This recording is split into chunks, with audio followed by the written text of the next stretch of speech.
is that cat? Archer. You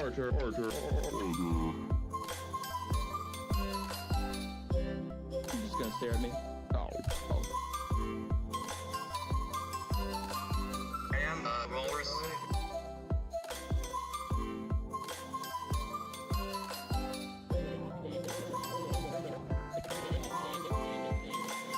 What the hell?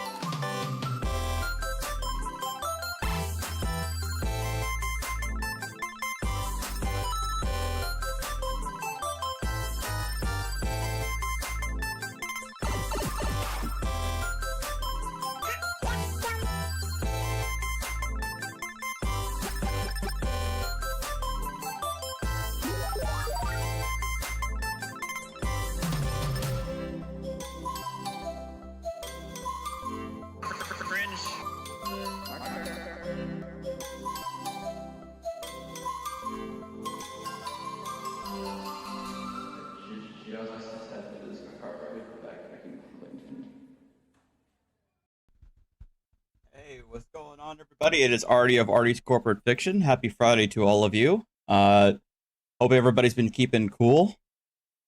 We got a couple of videos to show you today. An update on a certain sovereign citizen road traffic incident person, as well as another one who's apparently getting evicted from his apartment.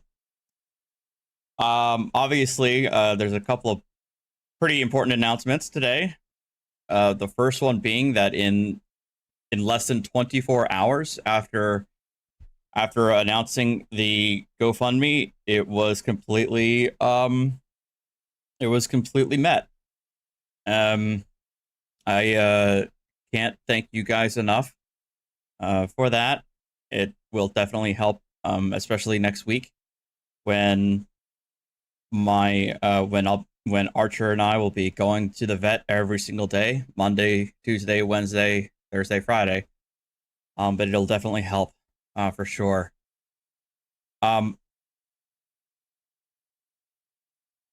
So I appreciate all of you. I want to give an extra shout out to, I believe it was 2 of you who donated $500. And one of you, who's an insane person, I know that you kept the anonymous, so I'm going to keep it that way. The insane person who donated $1,000 to the GoFundMe, you are insane. Why would you do something like that? But I can't thank you enough, and I can't thank all of you, in the GoFundMe. I made sure to send a thank you note to every one of you. I also want to thank the people who tipped via Stream Elements. They contributed to the goal. That's why I marked it downward from its original 4,500 to the 3,980 to account for those of you who tipped through Stream Elements, because thank you so much. And thank you so much for that. And so, as far as updates to Archer's concerned, he had his latest treatment. He's since come back. He seems kind of I don't want to say lethargic, but I do want to say subdued. He's a lot, chill. He's I could tell that he's getting like a mark. Or at least his, not a mark, but rather his hair on, it'd be this side of his whiskers are coming off, which I imagine it's part of the game. But overall, he's still doing good. He's eating, which is always the important thing to make sure I'm focusing on. But I think the thing that he and I are thankful for is that we have this weekend to take a break. I think Archer needed a little bit of a reprieve from the vet. So he's gonna get Saturday and Sunday to just hang out, chill, and not having to worry about getting into the carrier. So I think that'll be good for him. And on that note, I will be. I did end up taking the week off next week. I had a ton of vacation days saved up for what I thought was going to be a Japan trip this year, but it didn't happen. So that's why I actually saved a lot of vacation days from last year to carry it over to this year. So I'm using 5 of them just so I can go to the vet, wait for him, and then take him home in one sitting, one go. I think it'll be good for Archer. It'll be good for me, and good for everybody around. So, so that's the story. I can't thank you guys enough. I don't plan on doing another one of those. Doing another GoFundMe. I know that the fundraising was purely for the radiation treatment. I don't expect and so I know that there's going to be surgery costs, but that's something I'm going to deal with. I feel like I'm asking a lot from you guys, and I don't want to take advantage of y'all's generosity. So we're gonna take care of that. And speaking of generosity, the last updates that I have, I did go to the PO box today. I will be going back there tomorrow morning to turn in my keys. I wanted to go there to make sure like there's enough space for whatever, if anybody wanted to send me something. And sure enough, Cindy Sue, apparently she heard what I was saying in one of my streams earlier this week. She sent me a 5-in-1 cooler for cans, tall boys, and everything in between. So thank you, Cindy. I have something to keep my cans cool during this summer. And the other one,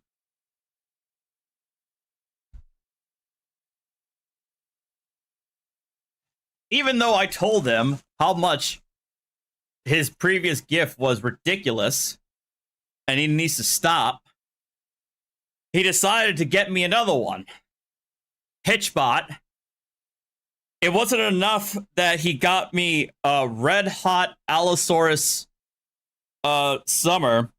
He now sent me I sexted a space zombie.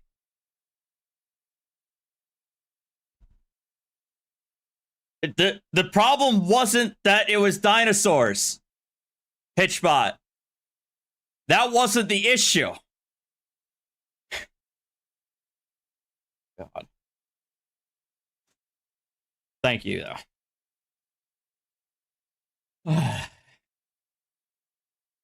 Anyhow, as promised, I do have the cat cam on. Whether we see any cats, I don't know yet. So give me 1 sec. 1 second.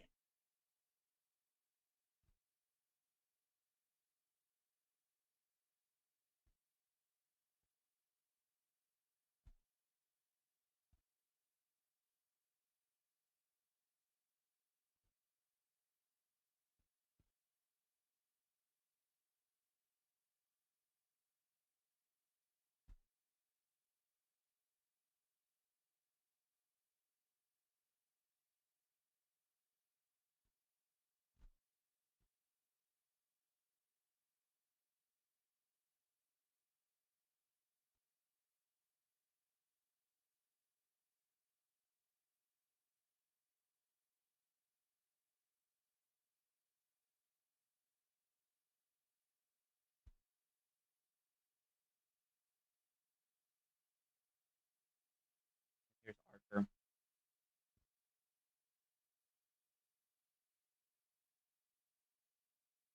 He's had a rough week.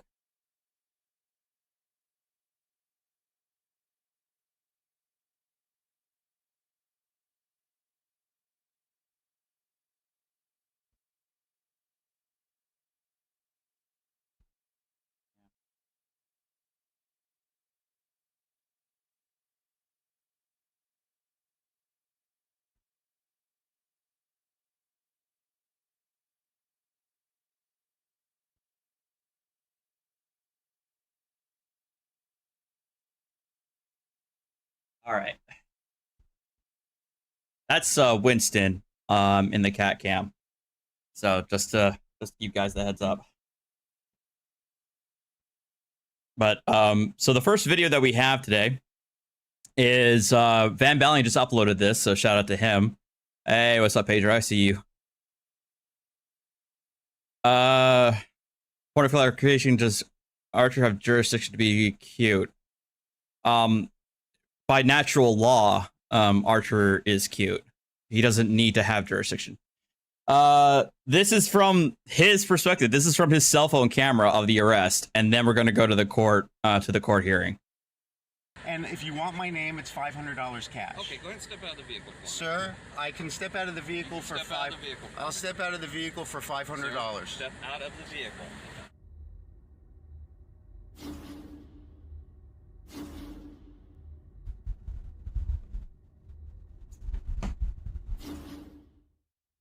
Welcome back to the Van Balen channel, guys. Today we head back to Florida for a video we've already seen from one angle, that of the officer's body cam.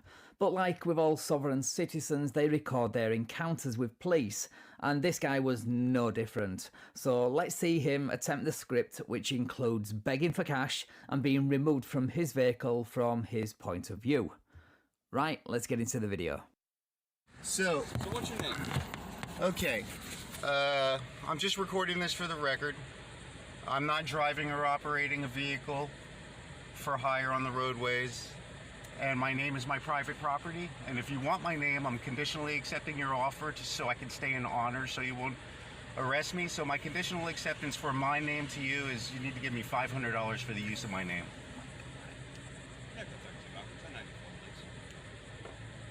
Sir, you will be arrested if you do not present some type of identification. Really?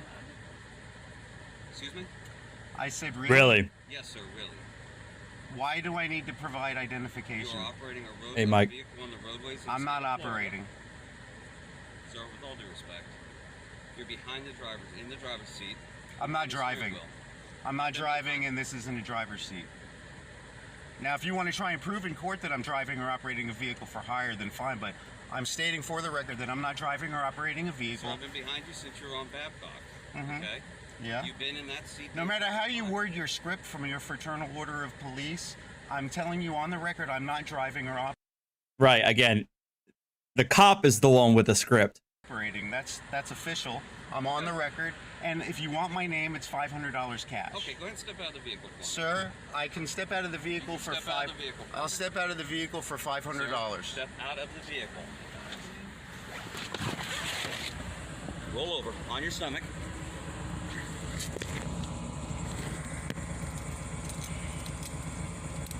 Okay, sir, at this time you are being placed under arrest.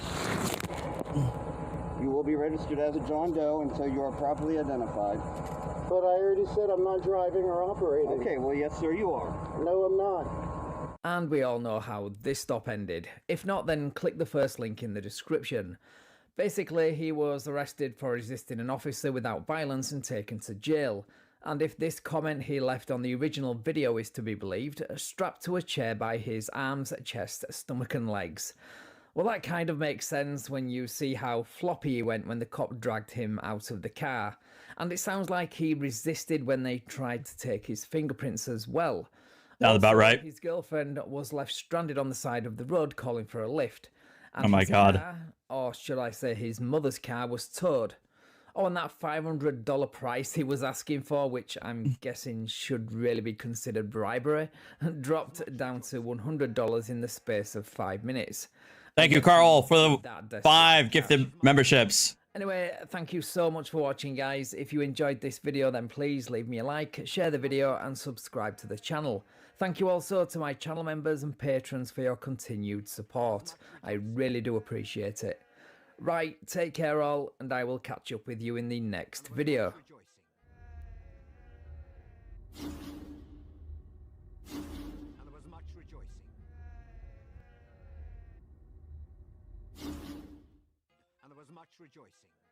All right, we gotta, and let's go right to the court hearing. And there was much rejoicing. And there was much rejoicing.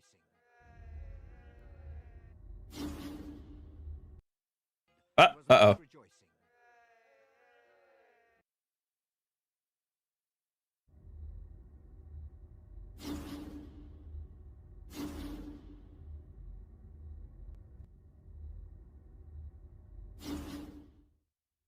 Welcome back to the Van Balian channel, guys. Today we head to Florida for a very interesting court video regarding the guy who featured in my most recent video, Most Embarrassing Sovereign Citizen Arrest Ever.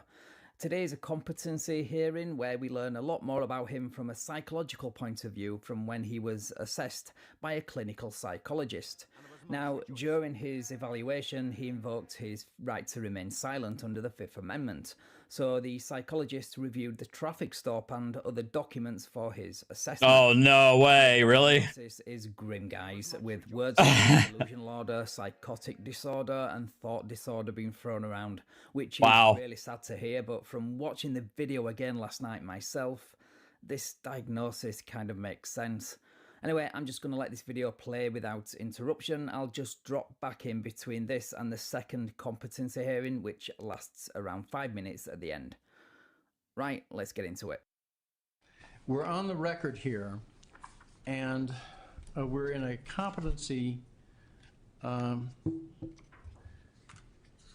hearing, and I wanted, there may be some subsequent appellate review of this matter, Dr. Williamson, so I'd like to go ahead and swear you in at this point. Do you swear or affirm that any testimony you give in this proceeding will be the truth, the whole truth, and nothing but the truth?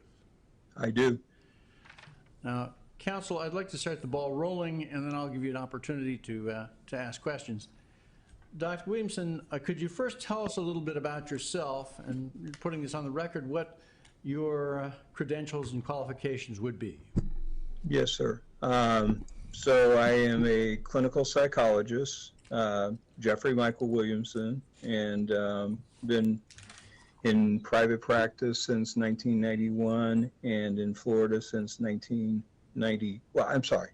I've been in practice since 1991 and in Florida since 1992, going into private practice in 1996. I have a PhD from the University of Missouri, Columbia, Missouri, with specialization in child clinical psychology. I have testified in court over 2,500 times, and I'm currently in private practice in Melbourne, Florida. Thank you, doctor. Does either side object to the court eliciting opinions from Dr. Williamson in the field of psychology? No, Your Honor. No, Your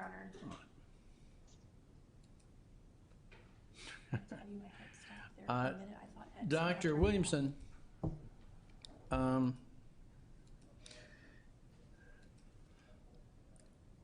had entered an order calling for an evaluation of Ronald Russell Farnham for competence to proceed, and you received a copy of that order. Is that correct? Yes, sir. Yes, Your Honor. Now, you have reviewed various documents purportedly authored by Mr. Farnham. Is that correct? That is correct, Your Honor. And his pursuant to an appointment, I understand, made by his counsel, he appeared at your office for the interview that was contemplated by that order. Is that correct? That is correct, Your Honor. Now, we have, both counsel and I have reviewed a... Oh, no. Have reviewed a... Oh, God, here we go. Hush now. Hush now. A document entitled Competency Evaluation of yours regarding this, and you authored such a document. Is that correct? Yes, Your Honor. Now, my impression of that document is that it involved impressions of Mr. Farnham, but it did not have the evaluation associated with each of the criteria for competence as would be typical and as would be called for by the order. Is that a fair description of it? That is correct, yes, Your Honor. Why was that? Why? That Mr. Farnham refused to answer any of the competency questions or typical background information, invoking his right to remain silent. Now, you reached some impressions, however, notwithstanding that invocation. Is that correct? That is correct, Your Honor. Could you share those impressions with us? Yes, Your Honor. It appears to me that Mr. Farnham is suffering from delusional disorder, primarily grandiose and persecutory type, and that typically is a diagnosis that is part of individuals that have psychotic processes. However, you can have delusional disorder without hallucinations or thought disorder, things of that nature. I would add that having reviewed, and at that point there was only an initial document filed, actually a written note, I believe, from his mother, but having read over the other documents, I would add some concerns about, possible thought disorder, and I say that simply because the legal texts that or responses that were made by Mr. Farnham are difficult to understand. It seems very similar to what we would call a word salad. Yes. Oh my God. Okay, so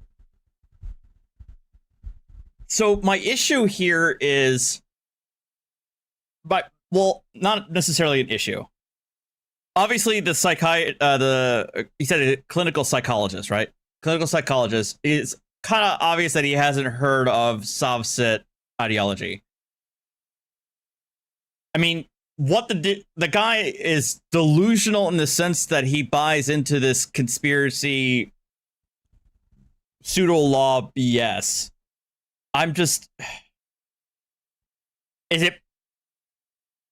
But then again, I mean, I don't know. Could you say that a conspiracy theorist is having a mental disorder or is having a psychotic disorder like any conspiracy theorist? I don't know.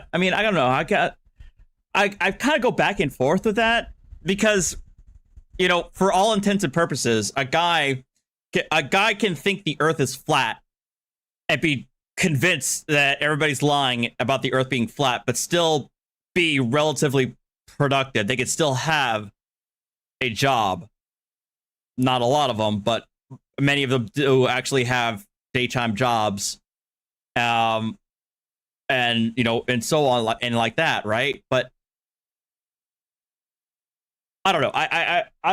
Well, then again, I'm not a psychologist or not a psychiatrist, so I really don't have any leg to stand on this type of presentation when we're talking to someone who is suffering from a psychotic disorder and they're basically not making sense. There's what we call loosening of associations and referential thinking, where they will go back to what they've said before, but really there's a lack of coherence, if you will, in their oral presentation. So in looking at the written documents, and certainly I'm not a legal expert, but looking up some of the words and things that were used by Mr. Farnham in the general presentation of the documents, it would look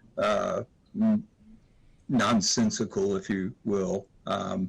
It's not clear to me what point he is making or what his defense is, even though he, is making the point that he's able to represent himself.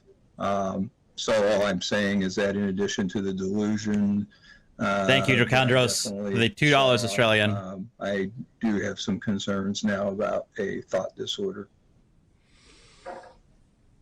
Dr. Williamson, I wanted to ask you about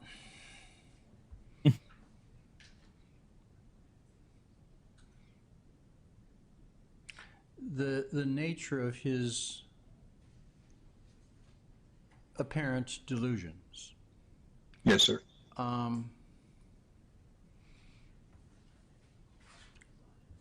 Oftentimes, we see people who have some unorthodox beliefs here in court, and they sometimes are part of what might be characterized as a sovereign citizen movement, where they are. There it is. Of course he does. Where they're oftentimes seeking to frustrate law enforcement and obstruct the processes in court. Yes, sir. I'm sorry. Is that a fair characterization from your impressions of Mr. Farnham? Certainly I can see My God. that as an interpretation, and I am aware of this sovereign citizen Oh, he is aware of it. Idea. Having evaluated individuals who have taken that approach, I would say there is a distinction with Mr. Farnham. Oh, really? And that distinction would be, while I do agree that there's an attempt to, in essence, say that the laws and judicial process, do not apply to him, the reasoning is substantially more illogical, it seems to me, than your typical individual who is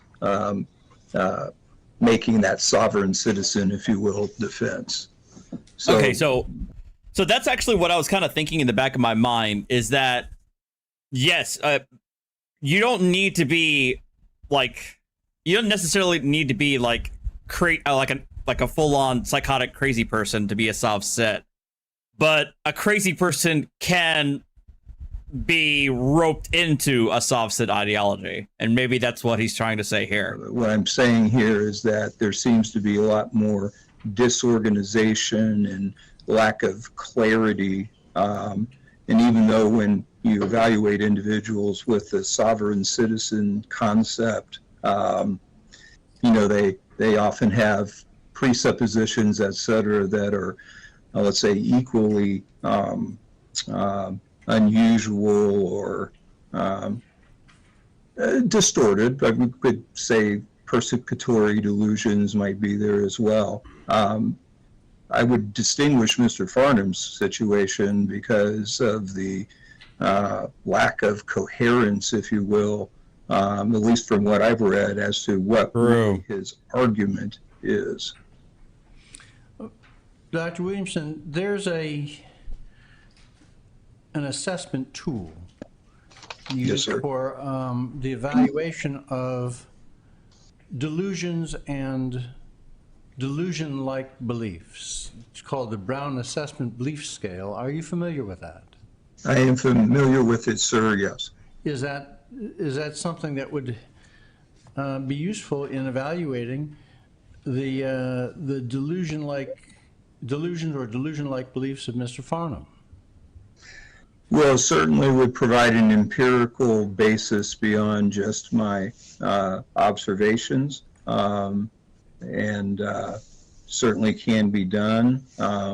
Again, my concern would be level of cooperation, and if using that, my own observations, I am aware of this instrument. I've not used it personally, so I don't know if it's a primarily observational measure or if it's a self-report measure. So I would have to look into that. If it's a self-report measure, then I don't think we're going to get any better information than we already have. If it's an observational measure, then it would give us a better, I think, empirical basis for my conclusion. I was reading an article last night. It's entitled Integrating Non-Psychiatric Models of Delusion-like Beliefs into Forensic Psychiatric Assessment. The author is Joseph M. Pierre from the Journal of American Academy of Psychiatry and the Law Online, June 2019. Oh, wow. Okay. It states in part as follows. Assessing the pathological nature of beliefs is fraught with challenges. However, including the limited options in the Diagnostic and Statistical Manual of Mental Disorders, DSM, Yes, sir. for the characterization of delusion-like beliefs, DLBs, the expanded cultural sanctioning of fringe beliefs in the age of the internet, and potentially conflicting agendas of clinical and forensic psychiatric evaluation. So my question is, if the assessment is so difficult, how can the court make this determination, or can the court make this determination with respect to competence where the defendant is not cooperating, where there's no, there has been no empirical assessment of his beliefs or delusion-like beliefs, or his delusions? That's actually a good question That's a good question in my opinion, because a lot of the problem that I have here in the courts declaring somebody incompetent purely by virtue of them being a SovCit is that the courts generally, when you're saying that you're incompetent to stand trial, it's a fairly high bar. Because in many instances, SovCits have gone pro se, they've gone whole hog, and then when they eventually get found guilty, they then try to appeal, saying that that they weren't properly found incompetent incompetent off the start. And the court is and I've noticed that more than one court has said, well, no, you still had the ability to read and understand English. You had the ability to find, you had the ability to answer directions and provide briefs. You were able to answer questions of witnesses during your trial. The fact that you believe in some BS pseudo legal theory is not enough to make you incompetent. And if I understand you correctly, Your Honor, typically it is fairly apparent when individuals are delusional that, by the statements, et cetera, that they make or other correspondence. And clearly what I'm going off of in a major part is the, correspondence. You are able to identify some of the major parts of it. In application to, forensics, I think one of the questions that's being asked is this either malingered presentation or a just outright attempt to obstruct the legal process. And that's where it becomes a little more difficult sometimes, is distinguishing between whether it is a legitimate presentation or malingered in some fashion. Regardless, part of the problem that I had with this evaluation was in exercising his, right to remain silent and not responding to, my questions. All I can say is that the effort wasn't put forth, the ability to observe the defendant was minimal. So in and of itself, my primary response to that was looking at the documentation, et cetera, that it did appear to me that there is actual delusional content. But if further assessment along more empirical lines, like using an instrument like that, is beneficial, I'm certainly more than willing to assist the court with that. That brings me to my next question. And let me preface this with a quote from Through the Looking Glass, the classic children's story by Lewis Carroll.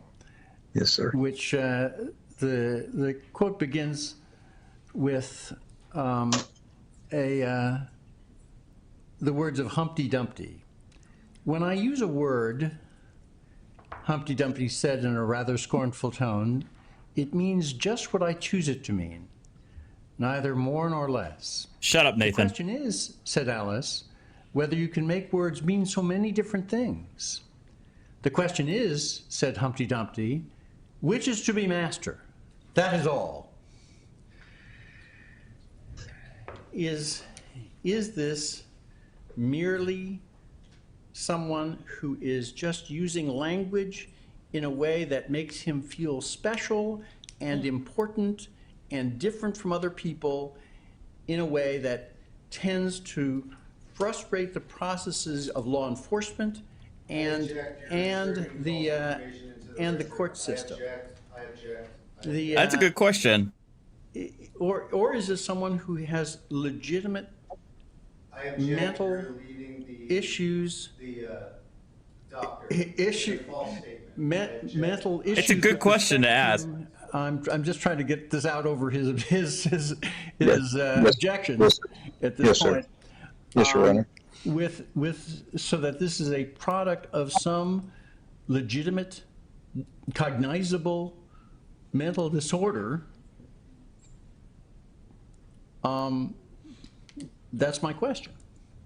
Do you understand my question? Well, yes, I do understand your question, and I would say that having reviewed some of the documents and so on, I would be inclined to say that I think thank you for becoming a member. Product of a true mental disorder, but I also would add that in scientific reasoning, particularly in behavioral sciences, a both-and hypothesis is generally most correct. So I certainly would proffer the idea that we have a both-and, that there is legitimate psychiatric issues going on, but that there also may be a deliberate intent to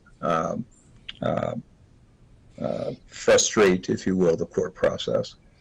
Now let me ask one further question, and then I'll open it up to the attorneys. In the event that the court were to find Mr. Farm to be incompetent to proceed, and the court directed him to some remedial measures designed to restore him to competence, would he understand the obligation to appear for those, subject to some potential compulsion to do so?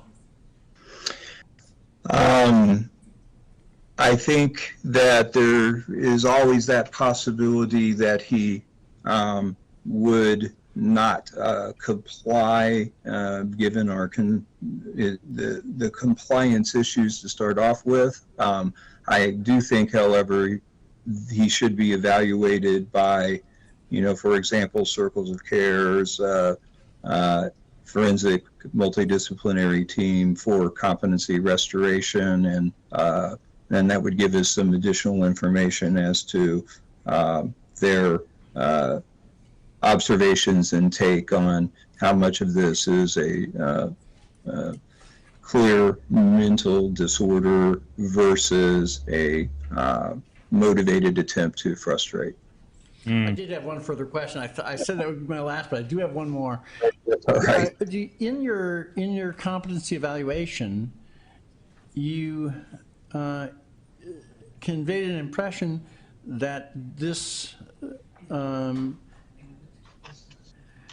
the delusions or delusion-like beliefs that he has didn't pose a danger to the community. Is that correct? Yes, sir. Why is that? Well, there's no evidence that I had from any of the information that we had any past history of aggressive threat,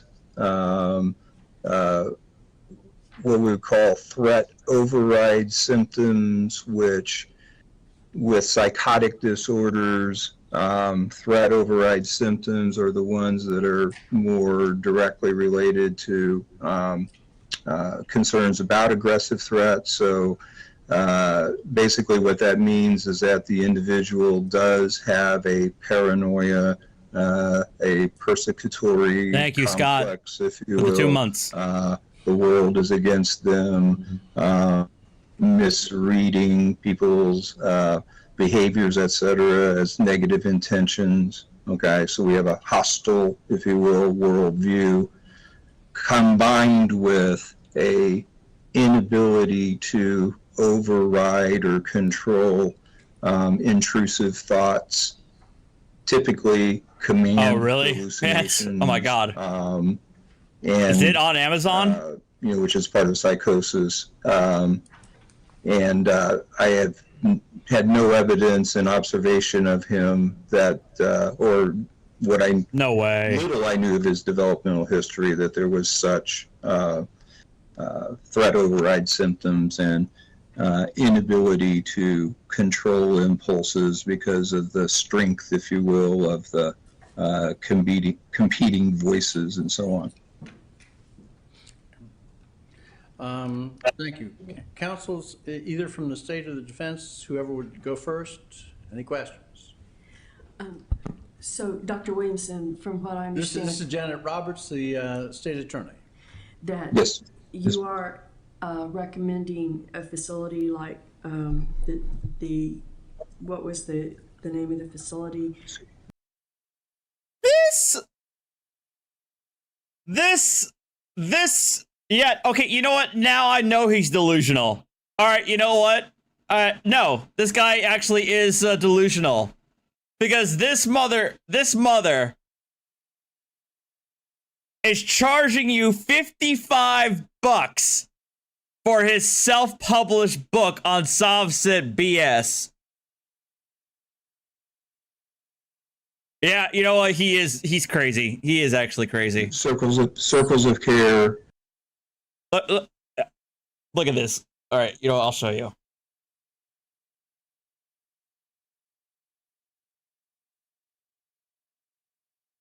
$55.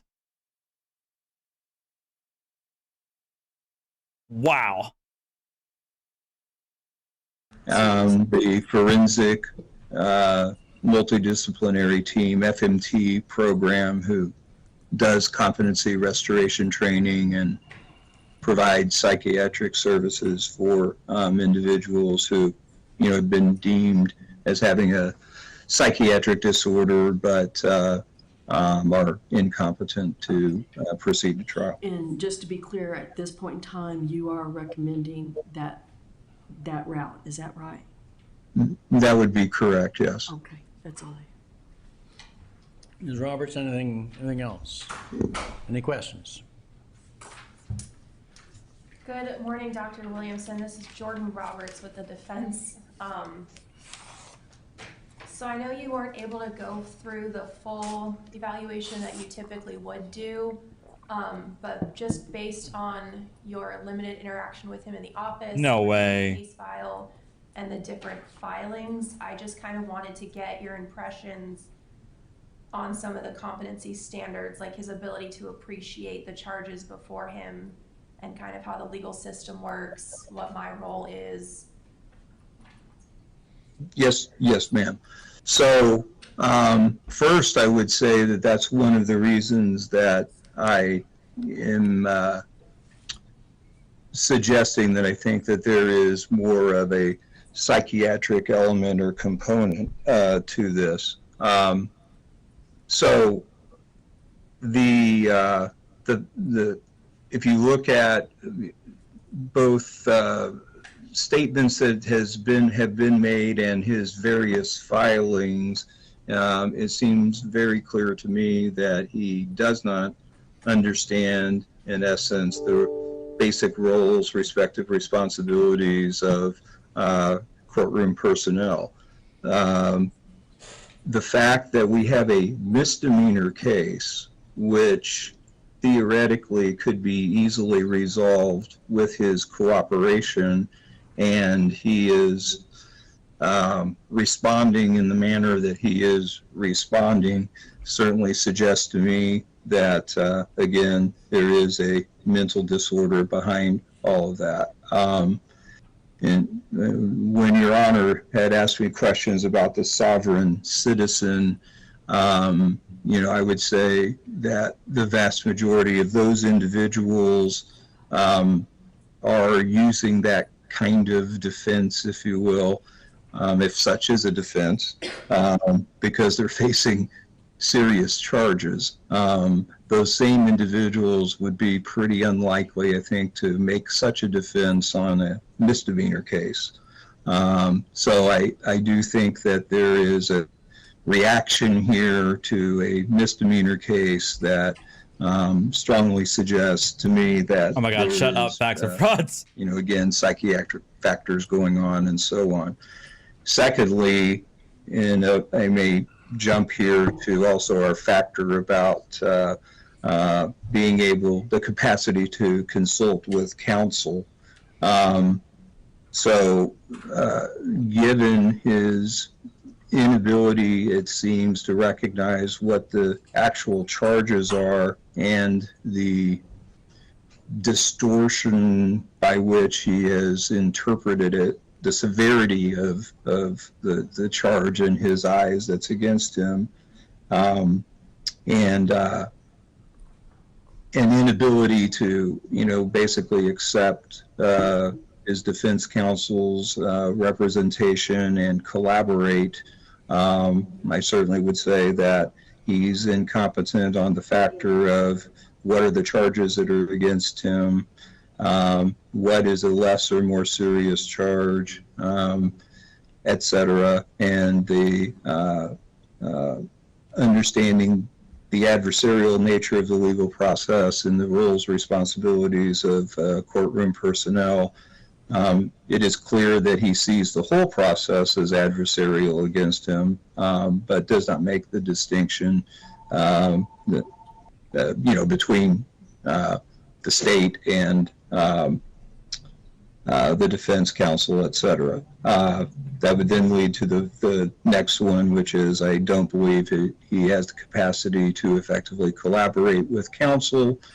I'm not there or able to pick up on what's going on in the courtroom, but I think we're likely seeing behaviors in the courtroom that would also indicate incapacity to proceed. And if his legal documents are any indication of what he would testify to, if he doesn't choose to not testify, from right to remain silent, all of that also indicates to me that there is a underlying incompetence.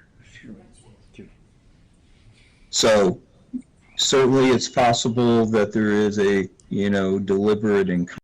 That's the thing. I think he would actually pass a Ferretta hearing, in my opinion, assuming he would actually answer the questions. Conscious attempt to frustrate this process. I would say that, however, that the illogical nature of the way in which that's being done, and I do like the Allison Wonder looking through the work. Janelle, thank you for the $20 tip. Quote. Give the babies extra scratches for me. Will do, of course. Where the language is meaningless because it's just very unclear as to what he is referring to in regards to his own case, the logic of that, and what seems to me in trying to figure it out is almost blatant contradictions in what he is using as his defense. So just So I'm sorry, that was a long-winded answer, but thank you. So just kind of based on having touched on the factors that you would have gotten into in the evaluation, if judge was to make a finding one way or the other today, do you have kind of an opinion or conclusion for him on whether or not Mr. Farnham may be competent to stand trial in this case? So recognizing that such a decision is ultimately in the judge's purview, I do feel that he is incompetent to stand trial because of psychiatric factors. Ooh. Yes, this is Van's video, Josh. Anything else for Dr. Williamson? No, Your Honor. Dr. Williamson, thank you very much. It's rather unusual to have the psychologist or psychiatrist testifying at these hearings because we typically have a competency evaluation that addresses those various different criteria, but I thought it was valuable in this particular case. Well, I actually appreciate it, Your Honor, because, and if it is at all possible, I would like to have that article or give me that reference again. Yes, sir. Your assistant, yeah. The article that I was referring to, and as I said, I read it last night. It's called Integrating Non-Psychiatric Models of Delusion-like Beliefs into Forensic Psychiatric Assessment. All right. The author is a Joseph M. Pierre, Pierre, and it appears in the Journal of American Academy of Psychiatry and the Law, online, June 2019. What the hell is my chat not showing up? And yes, thank you. But I was going to say too, it also allowed me to look up some information on treatment of delusions, etc., that I found very helpful. So I do appreciate being included in this. And if there is anything that I can do, I certainly am willing to do that for the court and for the benefit of all parties involved, including Mr. Farnham. Thank you, Dr. Williamson. Thank you, Your Honor.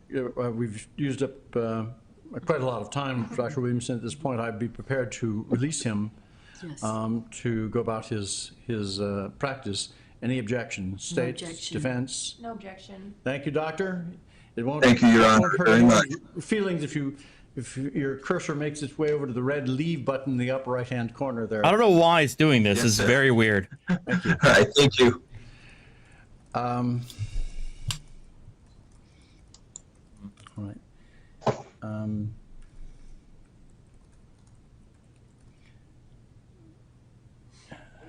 Let me say this. Before someone would be found incompetent by the court, he has the right to make some presentation, I believe, before the court. So I'm prepared to have that, direct myself to the defense. Is there any such presentation that should be made to the court at this point? Noting his objection to my representing him, just I'm aware that he is objecting, but did you want to consult with him on that? I mean, we spoke earlier. He's made it very clear he is not the party here. The birth certificate he is and the DNA document. He is not agreeing to be the surety for these proceedings. I think based on Dr. Williamson and the case law,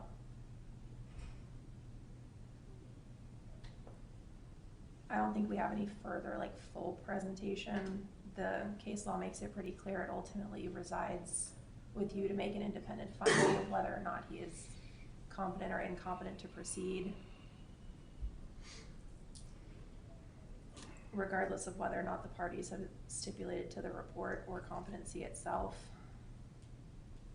But I think Dr. Williamson's recommendation, even in his limited ability to review the case, was Just on my narrow question though, and I'm thinking too about the record of the matter. Is there any other presentation by the defendant or on his behalf that should be put before the court? I object. I'm not the defendant. I'm accused.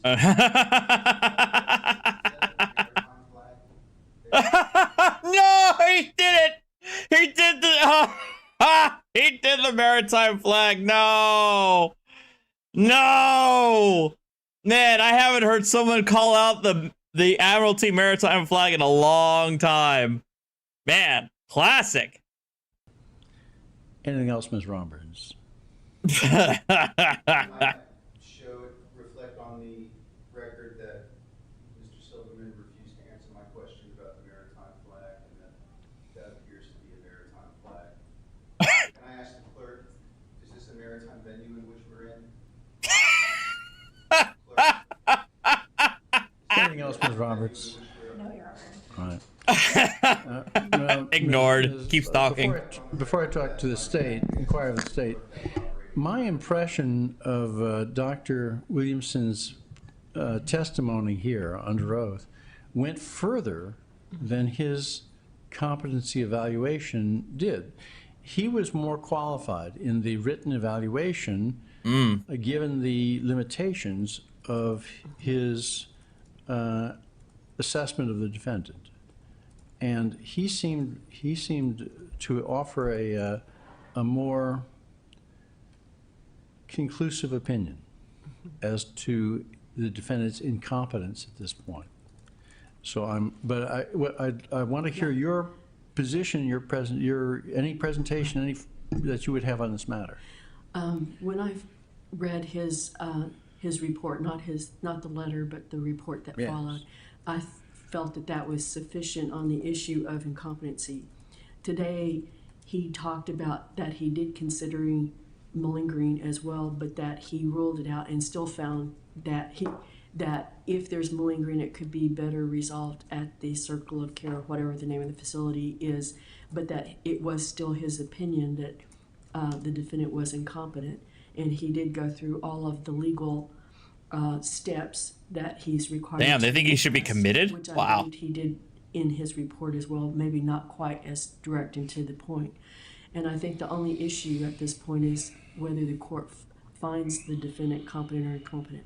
I don't think it's helpful for a defendant who has already, where Dr. Williamson has found him to be incompetent with the delusions of grandeur. I don't think it would be helpful to have him appear at the podium and have a chance to represent his views to the court. I think the additional outbursts that have occurred today, I'm sure are of record, and that is sufficient in and of itself. And I would just ask that the court go ahead and make But I a decision. I disagree. I disagree with the idea that being not following the rules, being obnoxious. But again, that's just one aspect of it. Being a loudmouth and not following the rules and being a complete jackass does not make you completely incompetent to stand trial, in my opinion. But I'm not the judge. Opinion, and I am adopting what Dr. Williamson has said, both orally and in writing. I might add that what Dr. Williamson didn't have, there was a flurry of extra documents that my office received, both through Your Honor and directly from the defendant, on still more documents, in all of them in the same vein and same word salad that Dr. Williamson used, without logic and without a clear understanding of the judicial process. First of all, let me address that same point. I would not put the competency evaluation of Dr. Williamson typically into the public record. We're not filing it in the court file, but in the event that there is some later appellate review, it can be produced. Any objection by considering it in this for this purpose in terms of competence, determining competence, Jordan Roberts? No objection. I think his testimony today elaborated on many of the factors that would have come out in an evaluation had there been cooperation.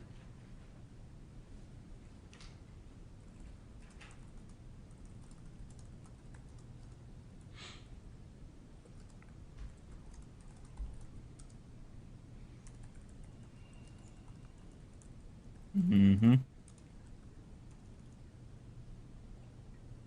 May I just say one more thing, Your Honor? Yes, ma'am. At the last hearing, where we were, the defendant had taken the fifth and left Dr. Williamson's office. Your Honor had made it clear in the hearing that if he didn't, he could be taken into custody until he appeared for the evaluation, and then all of a sudden, True. the defendant himself made another appointment and did go for Hey, Cindy. Thank you for the $12 super chat. Yes, I did get it. Thank you very much, Cindy. It's really thoughtful of you. I appreciate it. No, I'm not sure that that's the chronology. I was under the impression that he appeared for an appointment arranged by his counsel. Is that not correct, Jordan Roberts?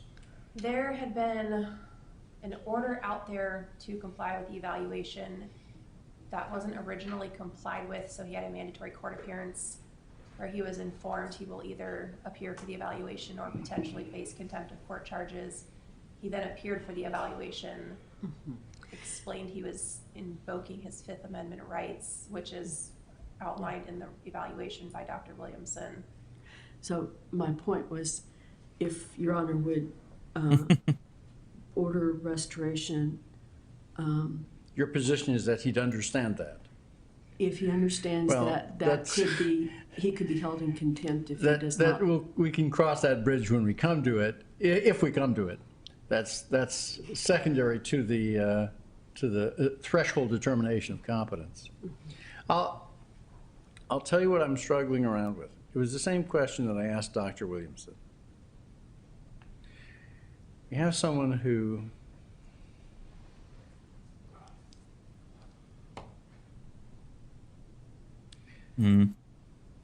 the effect of what they may be doing would be to frustrate law enforcement and obstruct the judicial process. A little bit. Here.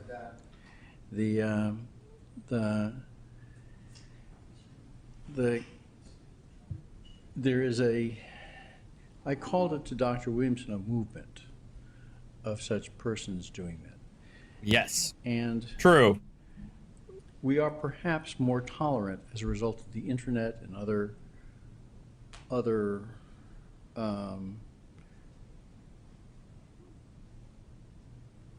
cultural acceptance of fringe beliefs, conspiracy theories, and I am reluctant to identify in some blanket fashion all of the people in that movement who so respond as incompetent. I agree. Which would then tend to... I agree with this judge right here. Immunize is not the correct word, but it creates a presumption that, or at least an inference, that in the future they would not be competent to proceed in some subsequent case. Yes. I don't feel I would, now let me say this. Dr. Williamson directly addressed that contention, which I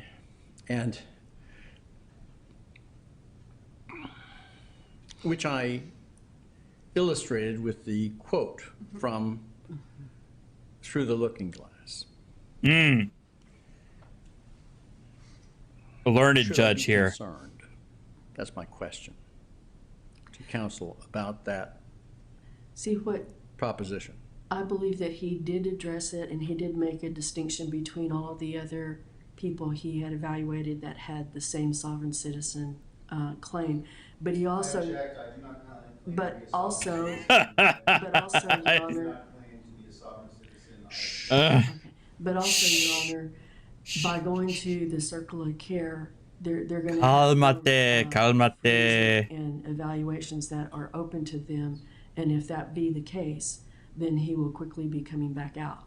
And or if they believe that he has a true delusion and can participate in restoration, we'll know from further reports. Should I be concerned, Jordan Roberts? I think, and I know Dr. Williamson kind of touched on, he doesn't apply kind of what they're doing to the actual facts of the case from a legal standpoint. He's aware of the movement and how this is clearly distinct from some of the filings that may happen in those cases. I think I could clarify. I do think that he's right that this is Hey, Goddess, thank you for the 5 gifted memberships. I appreciate it, Goddess. very distinct from some of the other people who are in fact claiming to be sovereign citizens. Just having reviewed different potential defenses that have been sent to me regarding, a lot of times it's driving while license suspended cases. Yep. There's a logical connection from driving, I have a constitutional right to travel. It may not be an appropriate legal defense. It may not be case law that's actually binding or persuasive. It may be something that talks about driving, but it's some IRS tax code that they found. Yes. But it has some nexus to. Yes. They can't tell me I wasn't free to driving because this talks about driving or a vehicle. There's a nexus to what's going on. Exactly. That's how they do it. Does not apply. What the hell? Here, I think many of the filings have made it.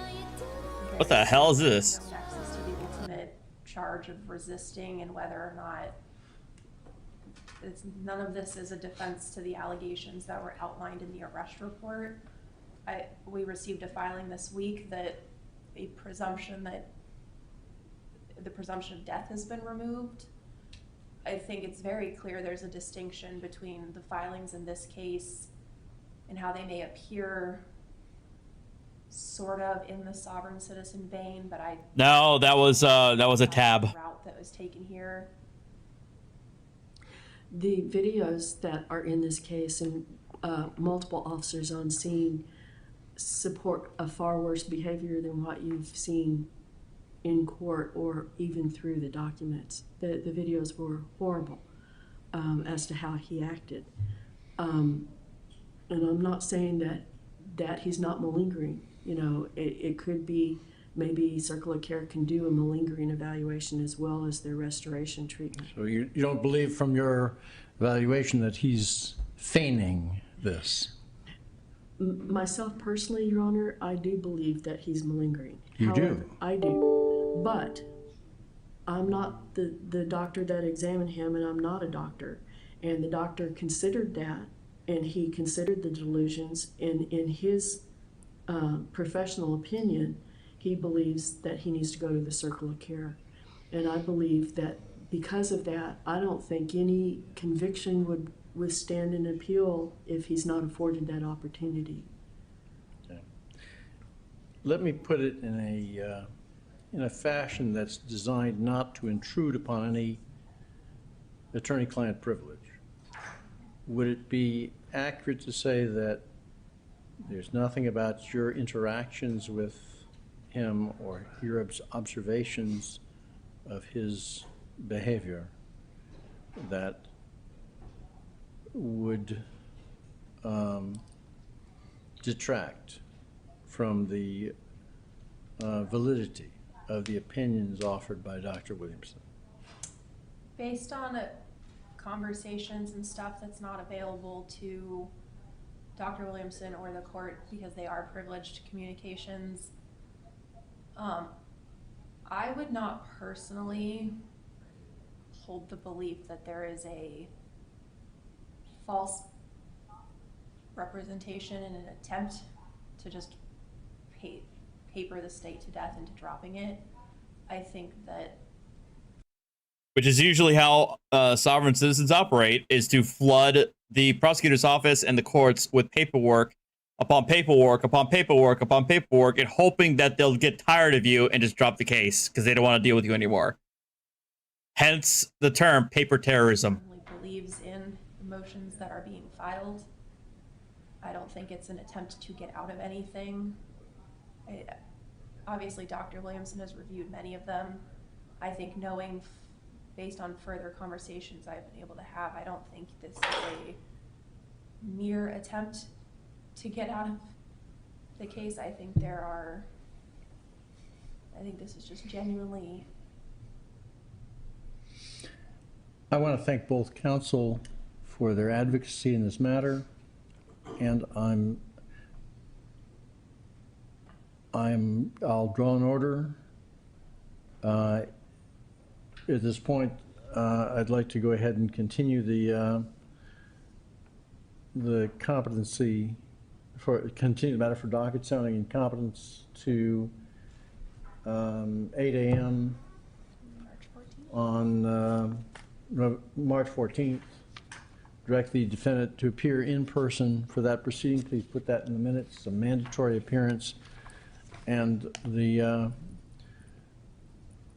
that is justified by the factors that I put forth in the prior orders, including but not limited to the defendant writing the word rejected across a notice to appear that he had been furnished, and then directing that back to the court. We'll have an answer by that point. I won't have an answer, I expect, by the close of business today. I want to think it over. Furnish that paperwork to the defendant. Take it under advisement. I'll do the order. That's it for now. Now, let's go back to the list. I know we're running late, but it was unusual to have such testimony during the course of the docket sounding. Right, so on to the March 14th hearing, but this time we hear more than just the random objection from Ronald, who is still sat in the gallery, this time with his mother as well as his girlfriend. Why? Why is she still with him? No! Arguments, but the judge puts him in his place. Oh, why? How? Why is she still with him? How? I still don't have an answer, Mr. Farnham. Well, he is present if...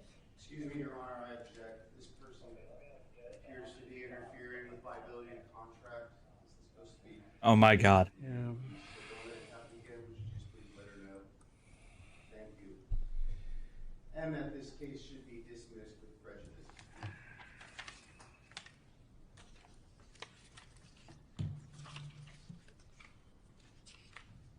It's not that I represent to you. It's not that I haven't thought about it. It's not that I haven't researched what the criteria is. It's not that I haven't done that.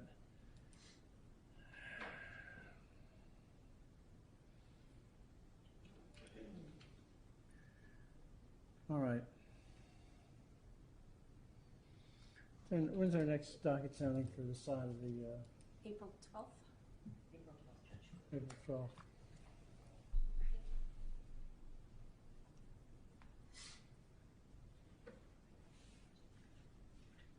All right. I'm going to continue the case to April 12th.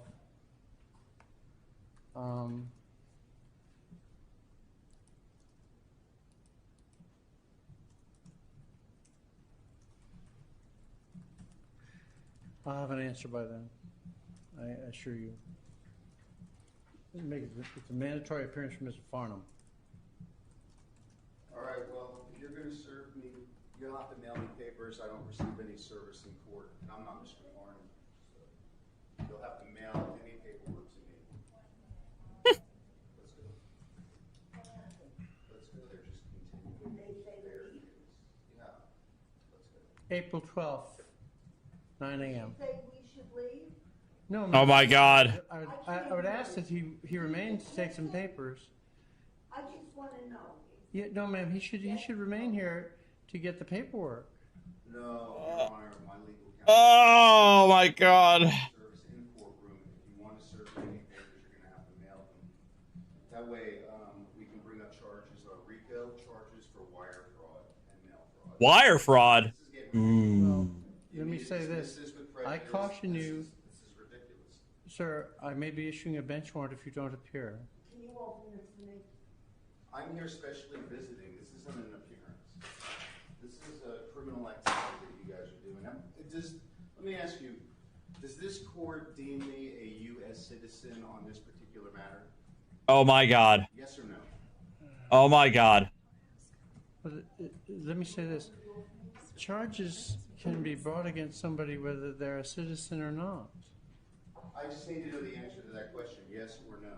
But I correct me if I'm wrong, state or defense, I'm pleased to hear you, but my understanding is that criminal charges in state court can be brought against a person whether they are a citizen or whether they are not a citizen. And that's correct. The nature and cause of these accusations. And that's correct. And the state has the prerogative to file the charges, and the state is not dropping the charges. You're going through the process now for, excuse me. Received a bill of particulars. Excuse me, you are being going through a process of competency. The nature and cause. Nature and cause, drink. Well, you won't let me speak to let you know. Well, that's why you should. Roberts, I'm not talking to you. I just want to clear things up here. Like, for instance, you still haven't answered the question. That's why you should be in good contact with your attorney. I think one of the beauties of our system is that judges don't really answer questions. Well, True. how can you be an honor if you won't accept an offer? Well, Conditionally or directly? I mean, Offer. That's honor. To satisfy an obligation that you accept or conditionally accept. That's the definition of honor, and you know that. So if you're not willing to answer that's the not question, really then you're going into That's not what honor means. my obligations are to respond further. There's the paperwork. Why don't you take that? Thank you. And you can say it's a public proceeding. I'm pleased to have you remain, or you can be on your way.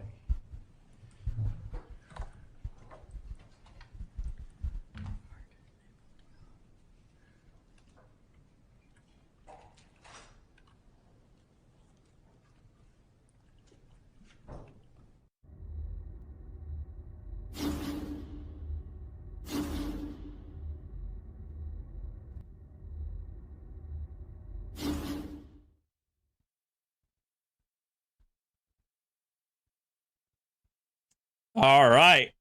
Well, I guess we're going to find out what happens later on. Hopefully. This next one comes thanks to facts or frauds of a SovCit getting evicted. Not good. Really not good.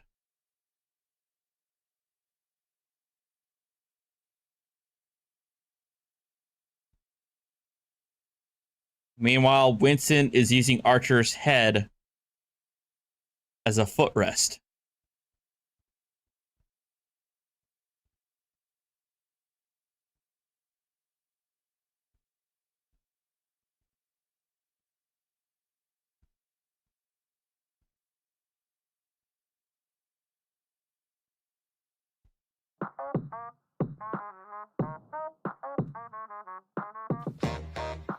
And welcome back to... And leave a comment in the comment section, tell me what you think. This time, it's two litigants in landlord-tenant court that aren't right, but one is not there. What you are witnessing is real. The participants are not actors. Now calling case number 23350. Oh my God, it did it again. Peter Sarowski versus Jamel Crowell on Helen Street in the city of Detroit. This matter is scheduled for pretrial on a complaint for non-payment of rent. Hold on. Can I have the parties present for this matter please come forward? Hold on, sorry. Try this again.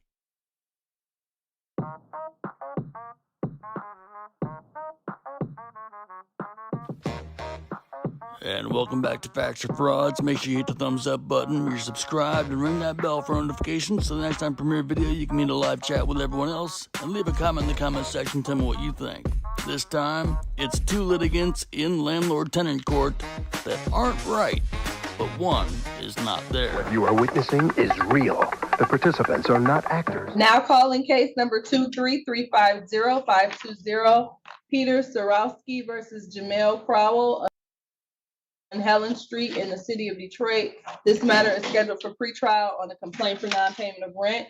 Can I have the parties present for this matter please come forward?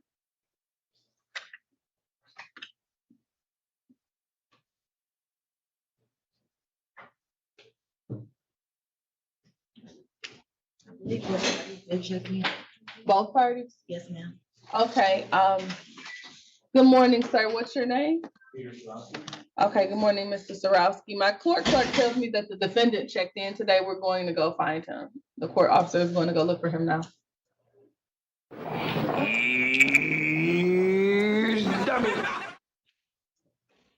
Good morning, sir. What is your name? Good morning. My name is Jamel Crowell. Okay, thank you. Can I have you both raise your right hand? Oh my God, why does he have a feather in his head? Do you both swear or affirm to tell the truth, the whole truth, and nothing but the truth? Yes. Thank you. You can lower your hands. Okay, this is a complaint for non-payment of rents. Have the parties spoken? Have you talked to try to resolve this? And before we proceed with the hearing here, I'd like to establish that the actual the contract is actually under California law. The 36th District Court does not have jurisdiction over said contract.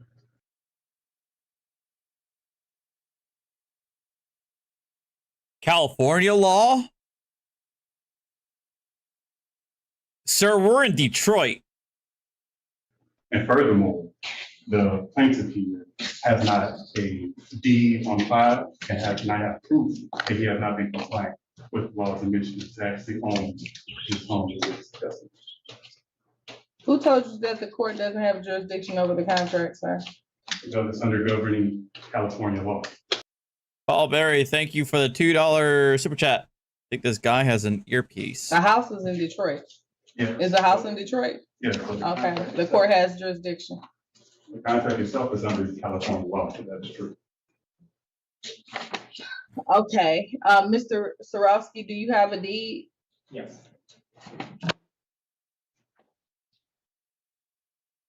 Can you give it to the court officer? Thank you. Mr. Sarowski, is there some paragraph in the contract actually specifies? Okay, so here's the problem. If the contract actually specifies California law, he used lease forms for California instead of Detroit. But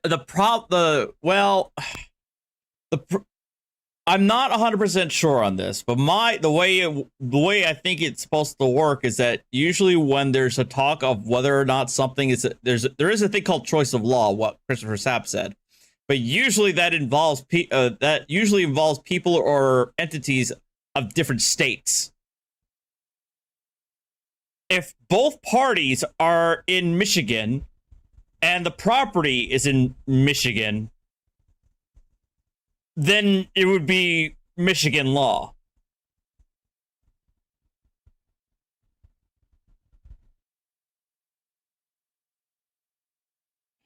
I'm not sure about this. I feel like there's got to be some kind of nexus. There's got to be some kind of nexus to link the contract to California. By California law? No. Mr. Crowell, where are you getting this California law from? When you look at the actual contract itself, it'll actually say that the governing law is California. Or the second to last one. I don't even know why that would be in the contract. That doesn't make any sense. I mean, it may say that. Oh, it does. It says this agreement is to be governed under the laws located in the state of California. Why would you all agree to that? Typo. Okay, well, whatever the case. That's a big typo. The property is in the city of Detroit. And so this is the place to file any kind of eviction action. All right. Mr. Sarowski just presented the court with a deed that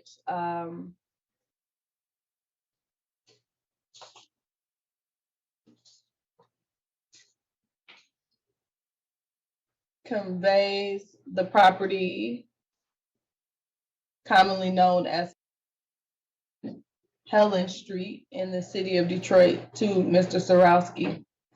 This was signed on March 5th, 2021. Did you record? That's what this, I'm thinking. Record It was this the in dumb Wayne name, County so I Register changed of it. Deeds? Okay, this one is not recorded. He recently lived in you- California, then did you moved to actually Michigan, and Take forgot to this the update Wayne his County freaking Register of forms. Deeds, or take a copy to the Wayne County Register of Deeds.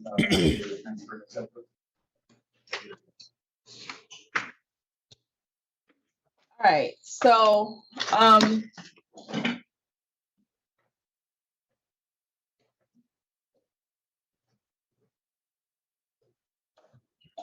I mean, I've been out of it for a long did you live in time. California at some point? It could be that Okay, 'cause she's there's going to rule a lot this of under California law. stuff on here, so I was just wondering. All right, so how much is owed in rent? 1,500. So rent is $750 per month? Correct. Mr. Crow, what do you have to say in response to that? I have the actual evidence here that showed that he was not in compliance with the actual agreement or the actual, or even having the property as home or compliance. So the whole concept itself. What evidence do you have, sir? Have you showed it to him? Show it to him before you give it to the court officer. Show it to Mr. Sorowski. We're not compliant with Michigan law. This is the address here, if I'm understanding correctly, this is the address on Helen Street, right, Michigan 4211. All right. Just show it to him. I don't need you to examine him. Just show it. Show him the paperwork. No, Pro Se El Bay, a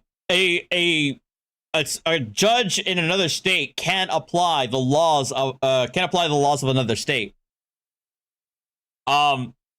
If the parties did agree upon the choice of law, then a judge in, like, say in the state of Texas can apply the laws of the contract laws of California, or the laws of or the rental agreement laws of California, if the parties agree that the contract would apply the laws of California, even though they put the action, they put litigation in front of a judge in Texas. Sir, have you spoken to a defense attorney today, by the way? Thank you. Sir, do you have, when I say, I'm calling everybody, sir, Mr. Sorowski, do you have a certificate of compliance from the city of Detroit? No. All right, Mr. Crow, why haven't you paid your rent? All right, Yankee Doodle Dandy, it's time to answer the question. Why haven't you paid rent? Did you hear me, sir? Yeah, just take a deep breath and relax. Is there a reason why you haven't been paying the rent?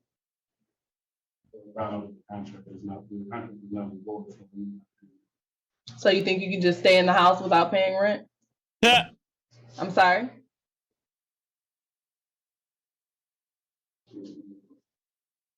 Do you think you can stay in the house without paying rent? Yeah, like he's gonna answer now. Get that feather out of your head. Really. Get it out of your head, pretend. Yeah, I'm gonna say, regardless of whether it's California or Michigan, you gotta pay rent if you're under a lease agreement. You know what? I'm gonna pass on this matter so Mr. Crow can get himself together. Have a seat, sir. And as a matter of fact, you may want to go speak to a defense attorney. Go to room 417, please. Would you like to speak to a defense counsel? No, I don't need to. All right, well. Hey, Andy, Andy, we are called the United States of America for a reason. Each of the 50 states are technically are technically sovereign entities. So they're allowed to have their own laws, obviously to a limited extent, but they can have their own laws, and they are sovereign. Therefore, they have their laws have to be respected amongst each other.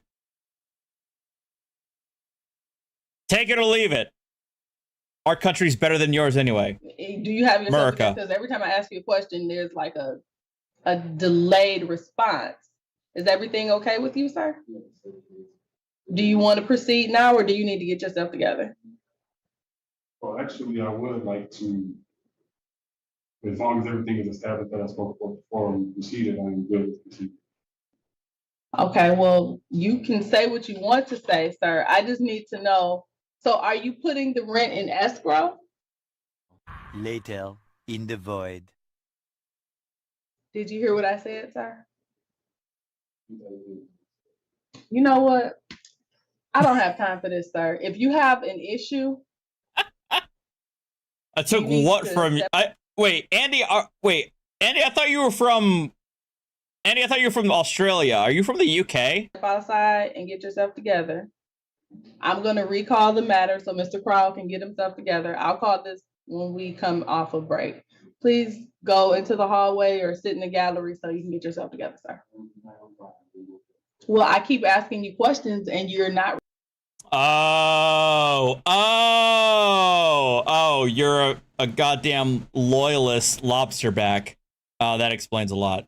Responding to me. I'm trying to move this case forward, but you're not saying anything when I ask you questions. And so that's telling me that something is wrong. Okay. You need to speak up, please, for the court reporter. All right. So, and that's cool if you need to do that. Just tell me, like, when I ask you a question, how much time do you need to breathe? Because we've been up here for a while.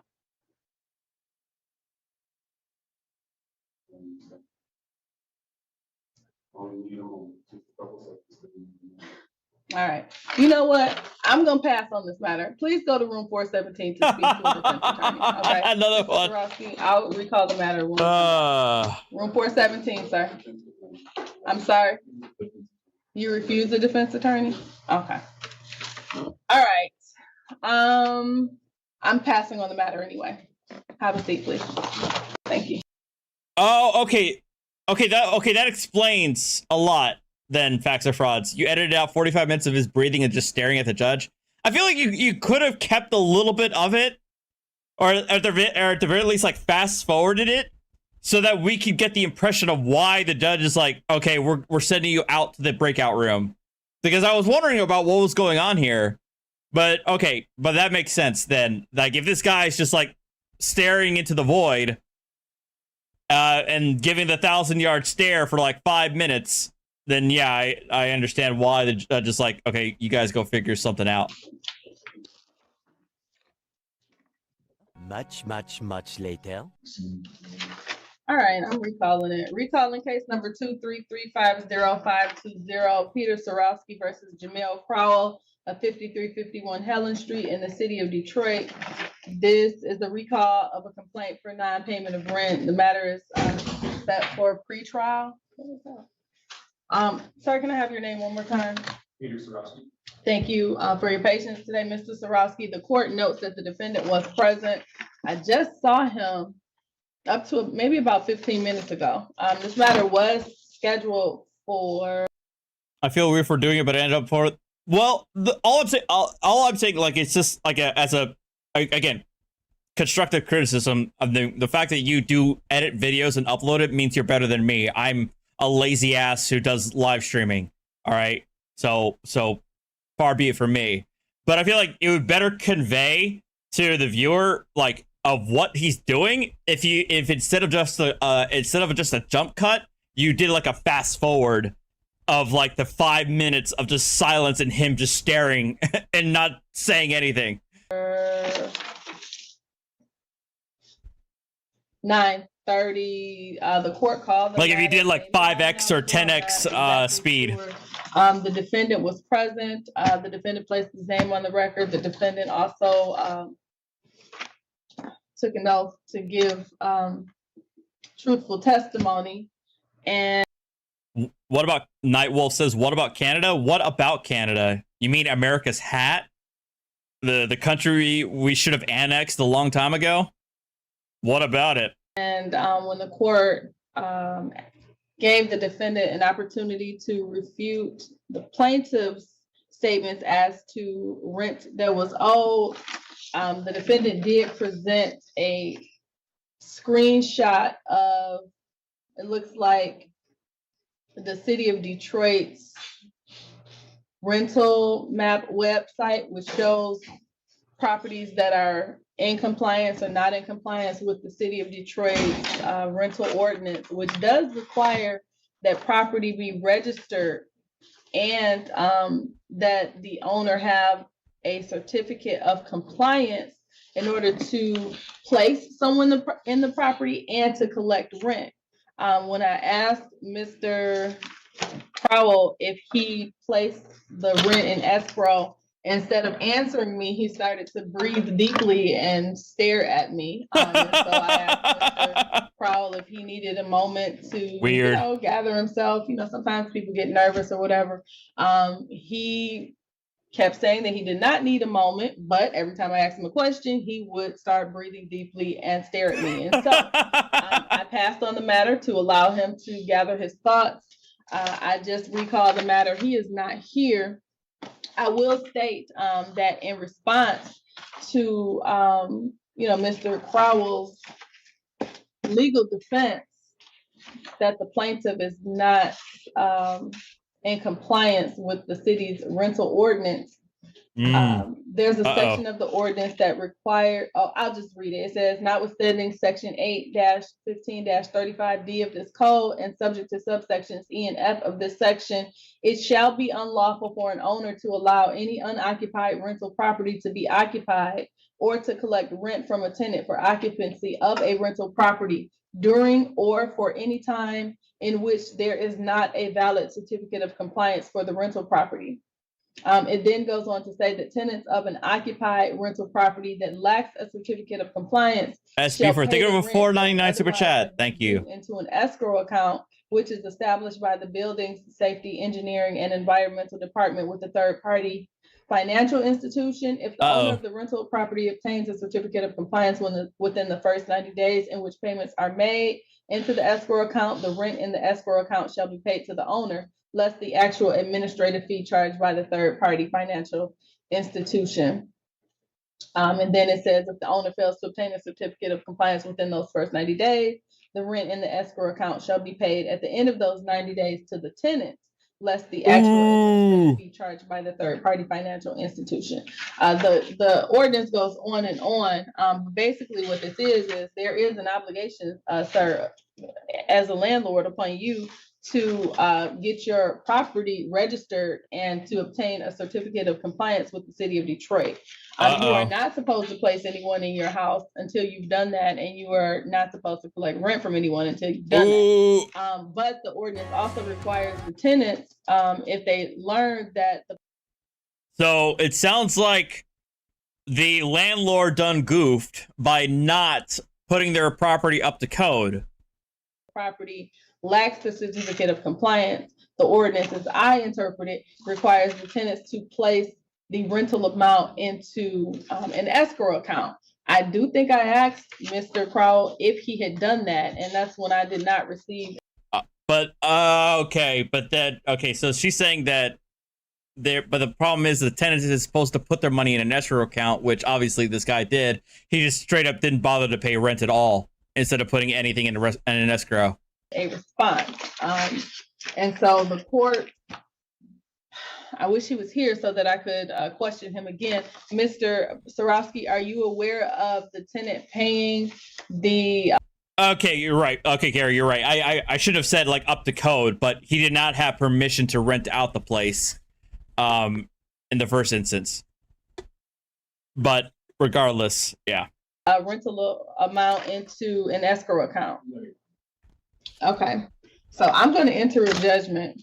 So you said the rent was $1,500. How much in court costs? Let me see. I know you probably paid what, $55 to file this? Only what the available cost. I think 55. 55 plus 35.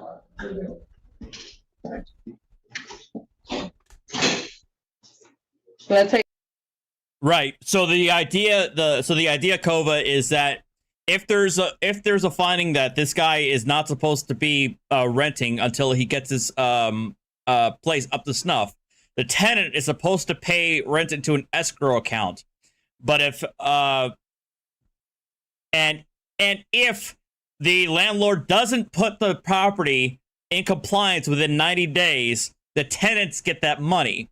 But if the landlord does get the place into compliance within 90 days, then the landlord gets the money that's in escrow. Escrow, the way escrow works is that it's supposed to be funds that's supposed to be held by a third party until a certain action is met. Usually, like for example, the down payment on a house before closing is put into escrow, and so in certain situations.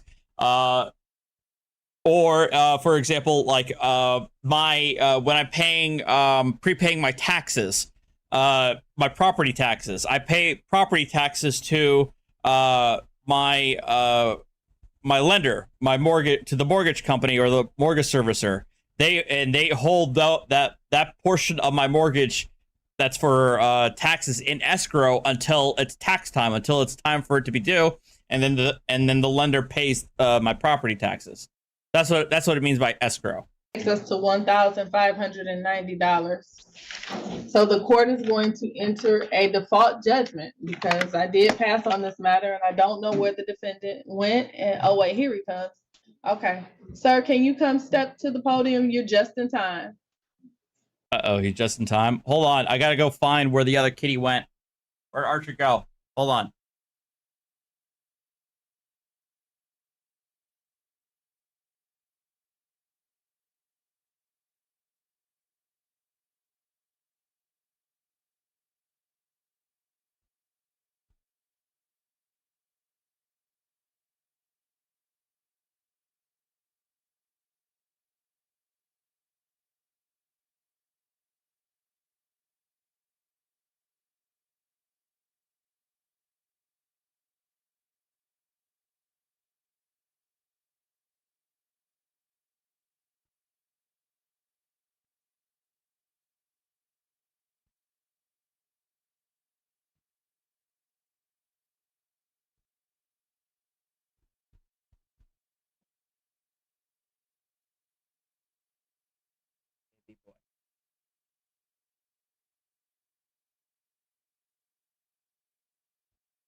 Break time is over. All right, we're back.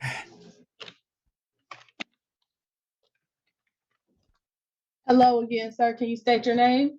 Okay, Mr. Crowell, you are still under oath. You were sworn before. All right, Mr. Crowell, I just went through this whole thing, but I'll go through it again. So you raised the defense as to why you have not paid the rent in the past 2 months. You stated that the property does not have a certificate of compliance, correct? Actually, that is part of, and also I want to as well establish that 36. Thea, I am not doing a dramatic reading of the books I've received from Hitchbot. That's not happening. The court does not have subject matter jurisdiction. Also, that I have been scammed. I'm also under court, the arrest, and I want to also a dramatic record. Why would I do a dramatic reading of the Bee Movie? That's the most insane movie on the face of this planet. Okay.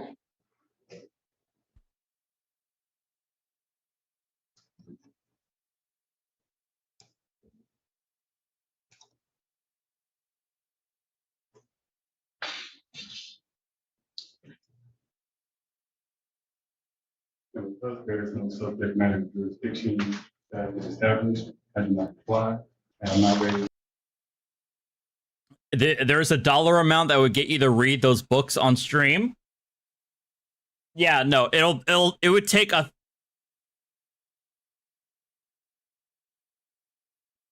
$1,000 donation on Streamlabs for me to read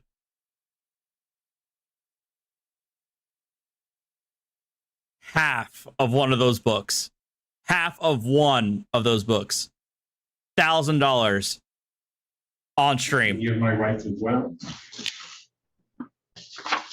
Okay, well, that is your assertion. The court does have jurisdiction though. This court has jurisdiction over property that is located within the city of Detroit. Do you live in the city of Detroit, sir?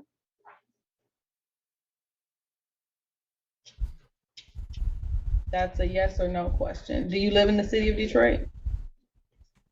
Okay, I'm working with you because I understand, you know, sometimes people get nervous or excited or whatever. Guys, you do realize that this $1,000 has to be done by one person. Or no. Yeah, one person. One person has to make the donation. And they have to take. You can't do it cumulative. All right, you can't do that. To do it all the time, but I need some kind of indication from you that you're going to respond to my questions. If not, I'm just going to proceed as you being non-responsive. So, do you live in the city of Detroit? I would also like to assert that the Michigan court rules. No, I will not at this moment. accept the promissory note. In the record, I would like to establish that. Okay, so you're not going to respond to my questions. I'll note that you non-responsive. But Linux guy, it'd be one of these two books. So the summons and plate. No. Indicate that they said have fun reading. Oh my God! Thank you.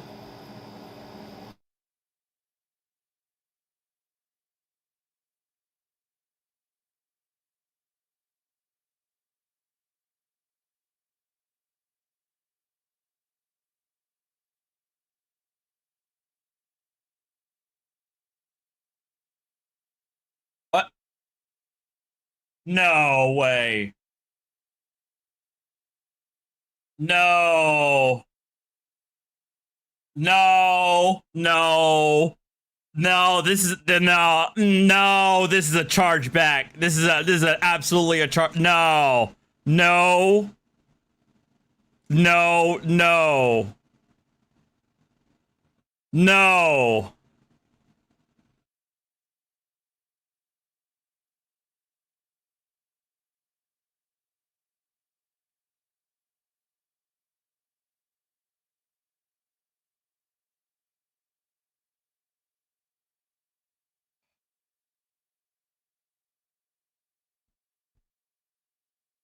Fuck.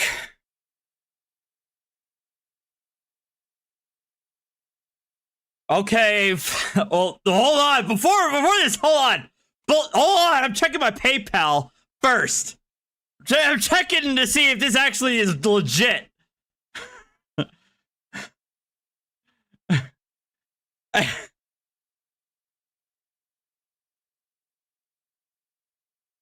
Oh my fucking God, it's real.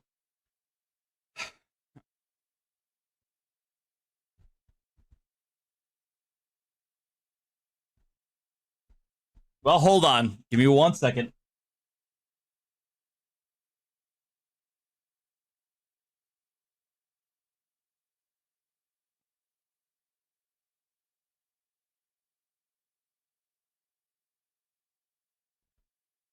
Now, I told you half of one of these books. I told you half of one of these books. So since you are the tipper, you get to choose. Which one? Red Hot Allosaurus Summer or I Sexted a Space Zombie?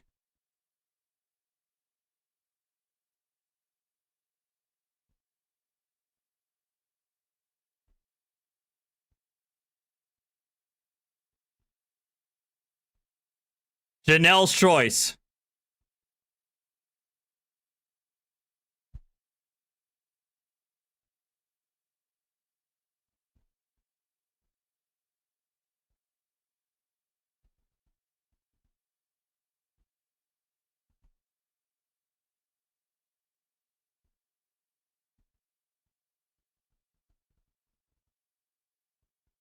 Janelle chose zombie. I missed her text. She went with I texted a space zombie. Zombie. And remember, I said half. I said half. I specifically said half. Do you want me to read the whole thing? Wait. Oh no. Wait a minute. Wait, no. Janelle, no. We're not doing I texted a space zombie. Because it's literally, there's nothing in here. No. You'll get it. There's literally no book here. There's nothing here.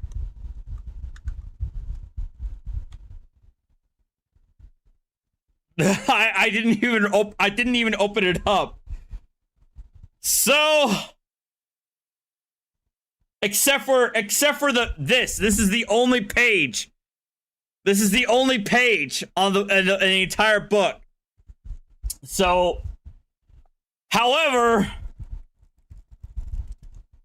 Red Hot Allosaurus Summer is a full book. So I guess it's Red Hot Allosaurus Summer.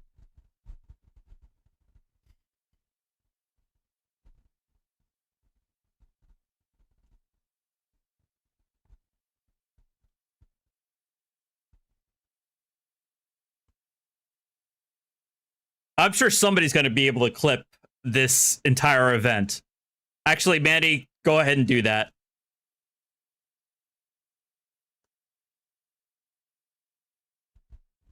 So, I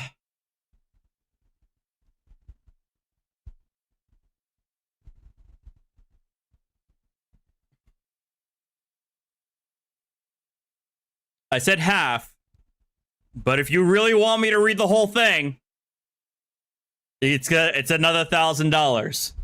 I said half, and I'm sticking to it. Janelle knew the rules. She knew the rules that when she donated. I said half. I specifically said half. You need another 1,000 if you want me to read this entire thing in one sitting. You gotta make it. Yeah, you gotta make it double.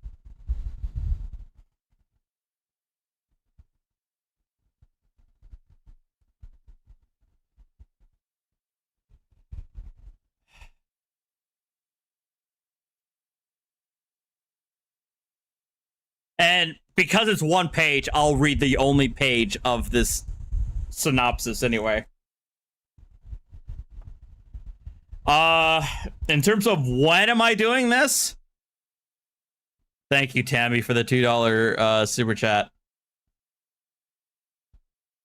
In terms of when,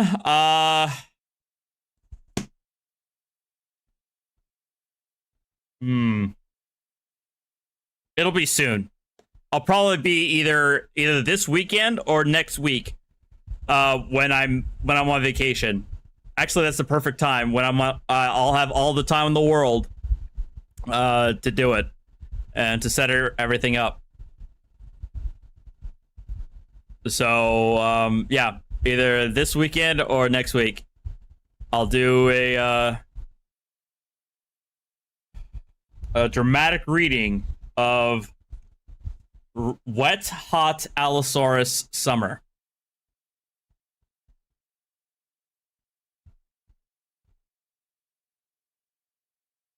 It was a dumb name, so thank you for joining the membership. The thing, I was not expecting one of you mad lads to actually donate $1,000 to read me a meme book. I didn't see it coming.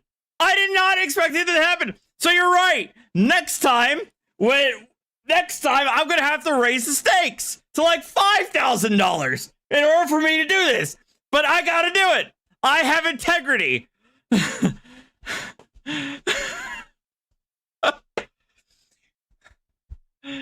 Thank you for the 10 gifted memberships. It was dumb.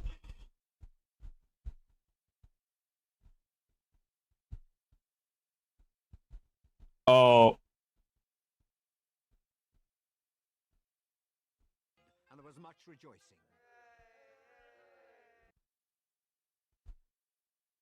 And there was much rejoicing. Oh my God. Much rejoicing.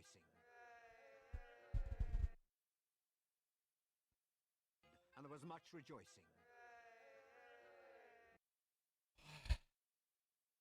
And there was much rejoicing.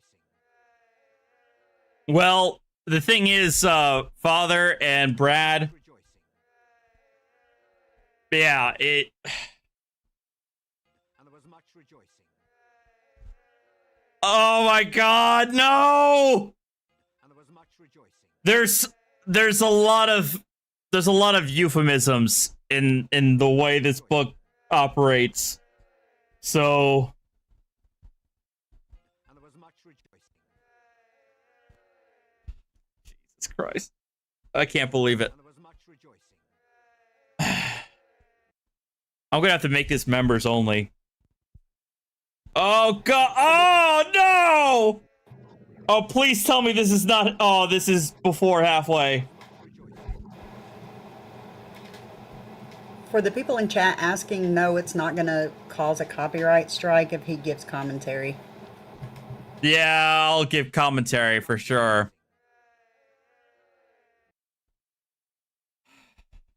And there was much rejoicing.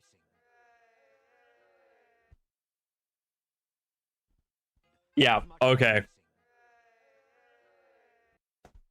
At some point this weekend or next week, I promise we are doing it. And there was much rejoicing. It's happening.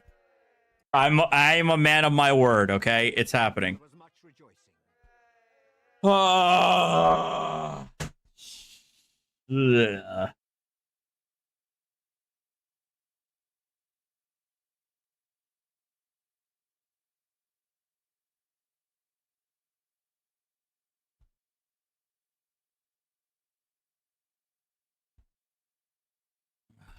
I cannot believe, Janelle, I cannot believe you did that.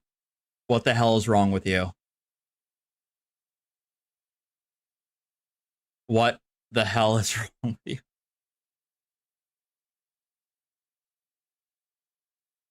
Hey.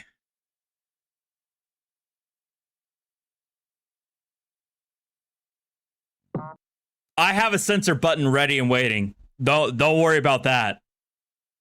I actually do have a censor button.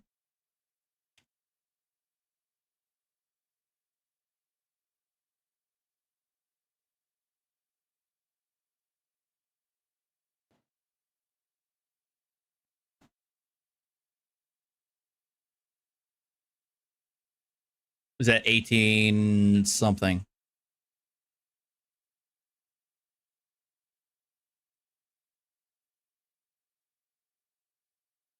Thank you, Sue, for the $9.99 super chat.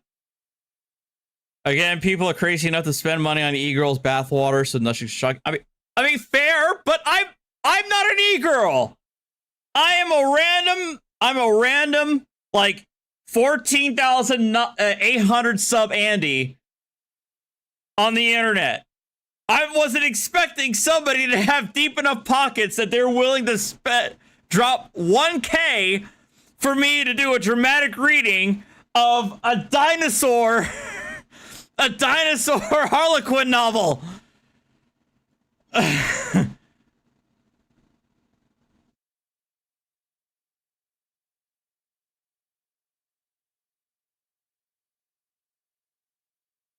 Taylor, thank you for the 5 gifted memberships.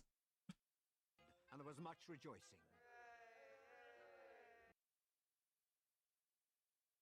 And there was much rejoicing. Oh my god. And there was much rejoicing.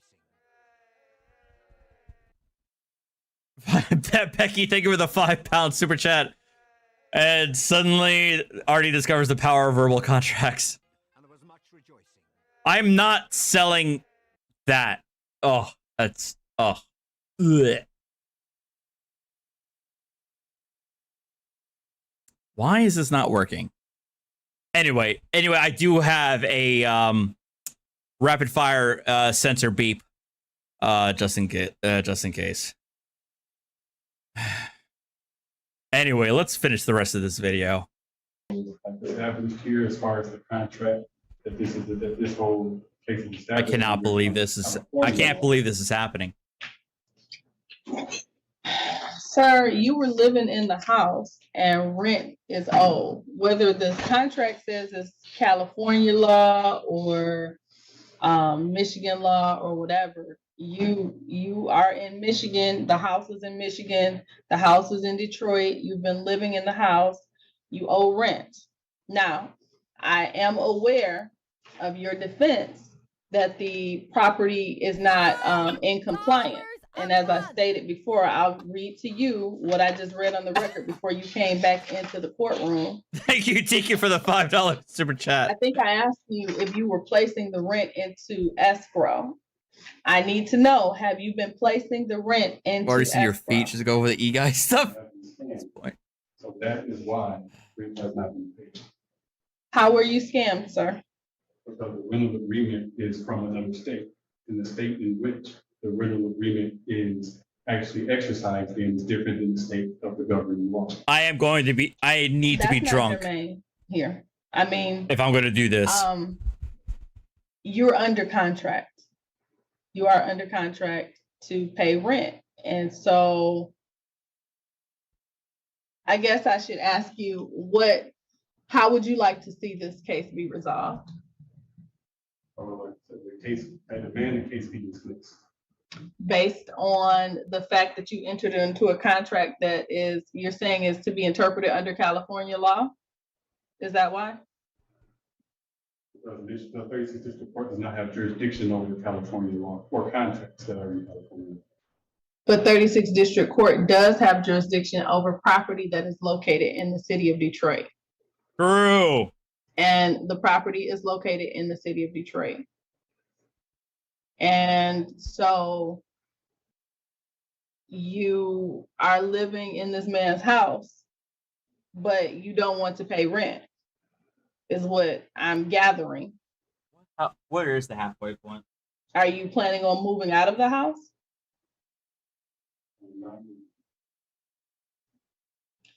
Okay, well, like I said before, so I just read section 8-15-82 of the Detroit City Code. And this is the portion of the ordinance that deals with registration of rental property. And I'm going to read you exactly what it says word for word. This is section 8-15-82 subsection D.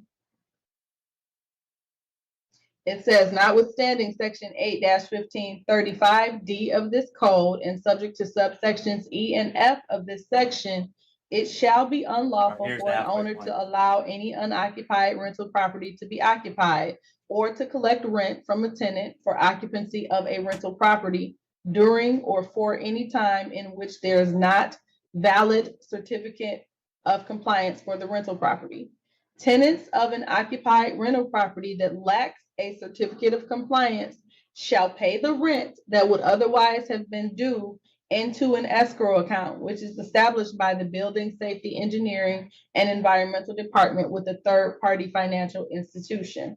If the owner of the rental property obtains a certificate of compliance within the first 90 days in which payments are made into the escrow account, the rent in the escrow account shall be paid to the owner, less the actual administrative fee charged by the third-party financial institution. If the owner fails to obtain a certificate of compliance within those first 90 days, the rent in the escrow account shall be paid at the end of those 90 days to the tenant, less the actual administrative fee charged by the third-party financial institution.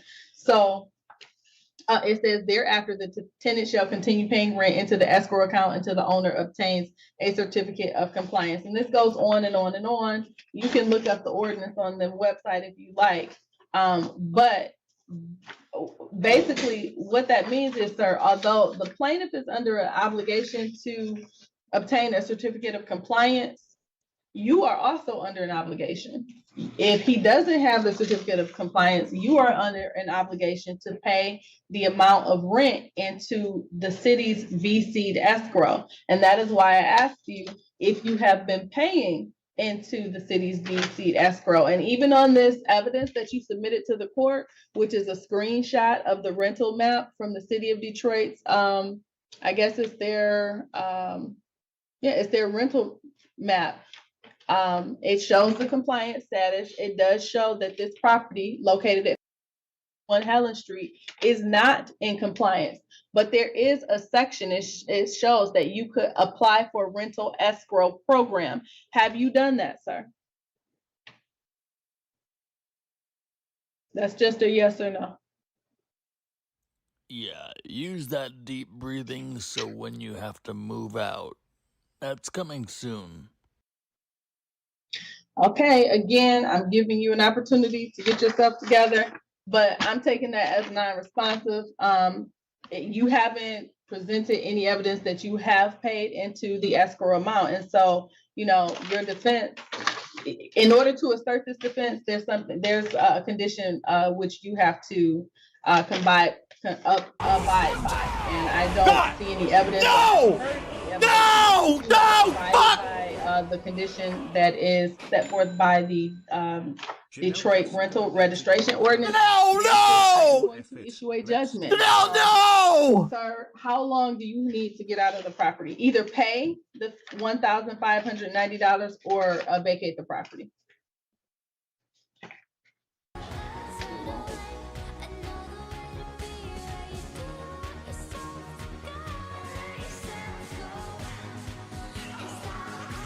Janelle, thank you for the $1,000 super chat. Fuck it, let's do the...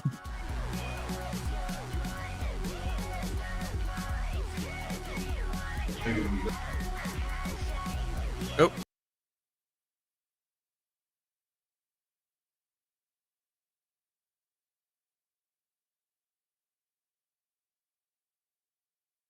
$5 a month.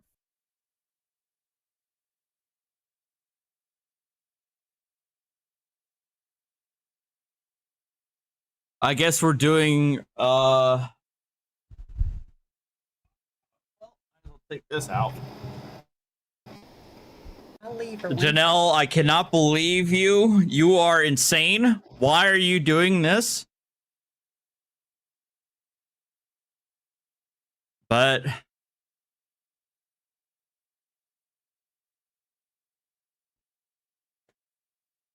I said what I said, so I guess we're reading this whole fucking book.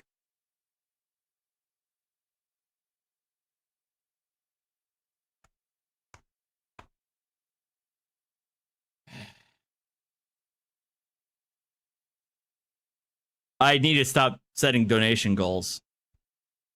Or you know what? I should set it at 5K. Because apparently Janelle has deep pockets, apparently.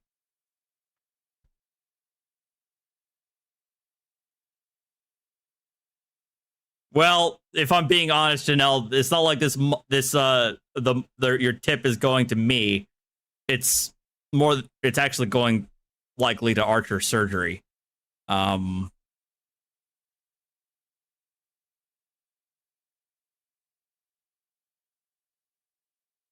Because I'm fully expecting his surgery after the radiation to be about $2,000. Because if removing Archer's tooth, his canine was like 18 something, I fully expect like the surgery to close up the hole in his mouth to be about that much.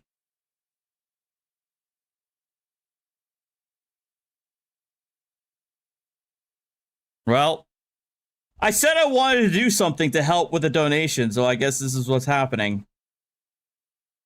Fine. Becky, thank you for the £2 super chat, and thank you, Deacon, for the $5. How much for me to read the 50 Shades of Grey? Given that people are dropping $1,000 for me to read this, $2,000 for me to read this book, it's going to be a lot of money. A lot of money. Oh, I thought $1,000 was high.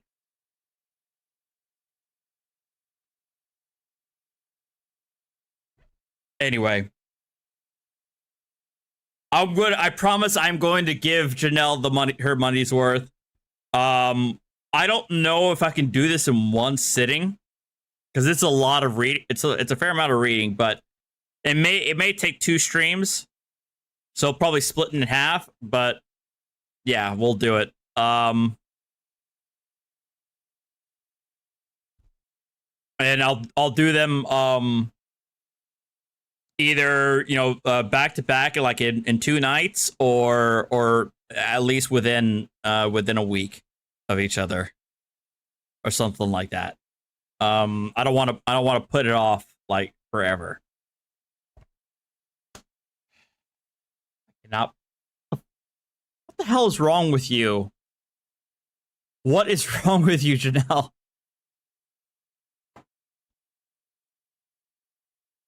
I am probably going to have to make this thing like members only.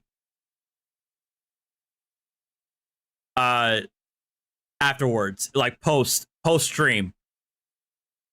Because like this is going to be humiliating if people see this. If people see me reading this, it's going to be unbelievably humiliating. So the live stream will be public. But if you actually want to watch it afterwards, yeah, it's members only.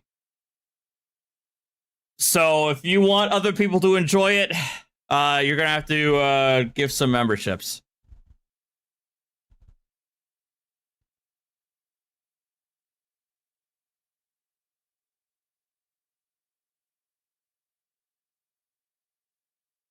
I'm well aware that my parents are going to see this. I'm well aware that family is going to see this. But Janelle dropped $2,000 on it. I said I was going to do half for $1,000 and the other half for $1,000, and I'm not going to back out of that, okay? I'm like I said, I'm a man of my word. I just gotta do a minimum of $5,000 next time.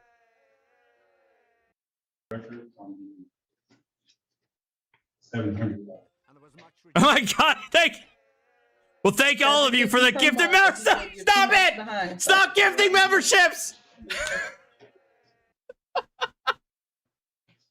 Do you have a ledger, Mr. Sorowski?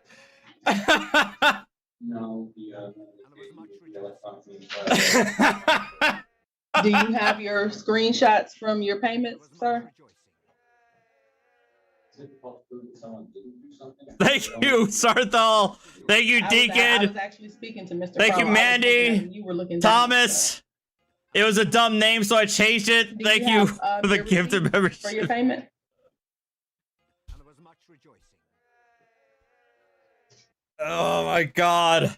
I don't think it's necessary. I concede to his assertion. Oh, I need a drink. Thank God I have one. 700. We said that or remember that. It's all. God, thank you, Goddess, for the gifted membership. So my question is, okay, so I guess I didn't understand everything that he said, or I didn't hear maybe a part of what he said. Is it 700 per month as opposed to the 750? Yeah. I'm gonna have to work on which voices I'm going to use. I do have voice changers, so I will be doing this will be narrating this in certain voices. 100. What is owed? Is it 1 month or 2 months? Okay, I'm sorry. That's what I thought I heard. I thought he meant he only owed 1 month. Okay, so it's for 700. So then that takes the balance. So it will be $1,400. That's for 2 months of rent plus $55 and. No, Mandy. I fully went in. My initial thoughts was I was going to do this in an alternate voice. I was not going to use my regular voice to narrate this novel in the first place. And court costs and $35 for the bailiff fee. I know. I'm not going to do that. I might have a drink, but I'm not going to get myself toasted reading the whole thing. This to $1,490. Thank you, Goddess, for the 10 months. That's on you, sir. So this is what I'm going to tell you. I'm going to give you a certain amount of time to either pay the amount or get out of the house. Okay? Yeah, new members. All 46 of you new members, start spamming them emotes. That's part of the perks. Now I'm asking you before I enter the judgment, how much time do you need to get that money or move out?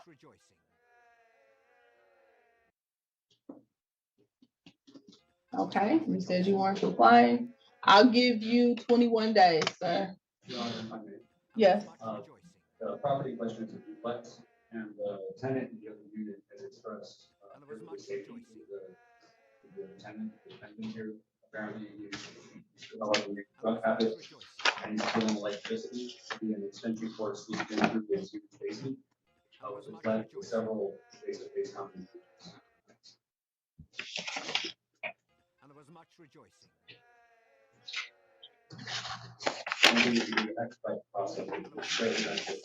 So, just for the record, there's a summons, a complaint for non-payment of rent in the file, as well as a demand for possession for non-payment of rent that was issued to Mr. Crowell at on Helen Street on June 3rd, 2023 by electronic service to the person in possession who consented in writing to such service at an email address that I'm not going to place on the record. There's also. You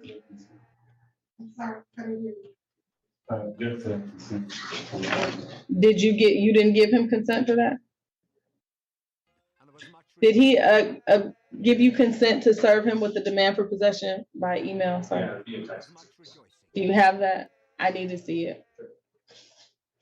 And there was much rejoicing. What? Right. I do not have it in writing. And there was much rejoicing.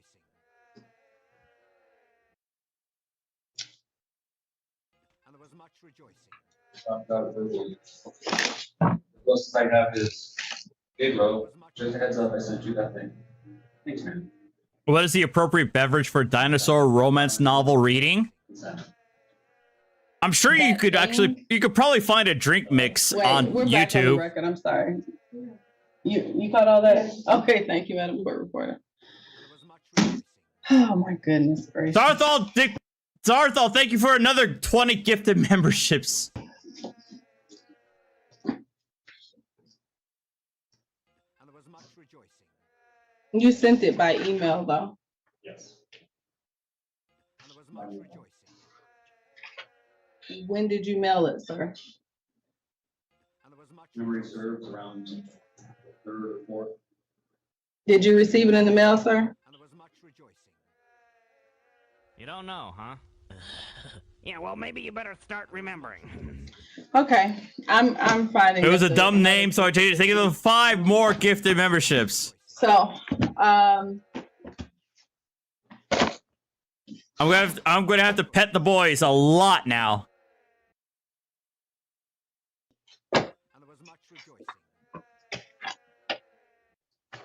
there's a lease agreement in the file. I note that, I note defendant assertion that the lease agreement does not apply to this situation because it is under California law. There is something here in the lease agreement that talks about California law. There are several references in the lease agreement to California law. This is a court of Michigan. This is the 36th District Court for the state of Michigan. So we interpret Michigan law here. However, there is a tenancy that was created. The defendant does not object or deny that he lives at the home, and that I think he said that the rent was supposed to be $700 a month. So, For the fact that I was scammed, and that is put into record, that this entire agreement was a scam, and that is why I moved in, that is why I paid some, and that is why also I stopped paying. all right, sir, and I note that, and I asked you to give me, tell me how you were scammed. And I think you just said because the contract said something about California law. No, the contract is under California law. I was under the interpretation that the contract was under Michigan law, and that he was in compliance with Michigan law in actually, renting the tenancy to me. Right, and he's not in compliance with Michigan law when it comes to the certificate of compliance. But the city ordinance also requires you to do some things. And I've asked you several times if you paid rent into escrow and you're not responding. And the plaintiff has indicated that you did not tell him that you were paying rent into escrow. And so for you to assert this defense, there are some conditions that you must abide by as well in order to assert that defense. And so I am issuing the judgment. I'm going to do a judgment by hearing. Sir, you have 10 days to either pay the $1,490 or vacate the premises.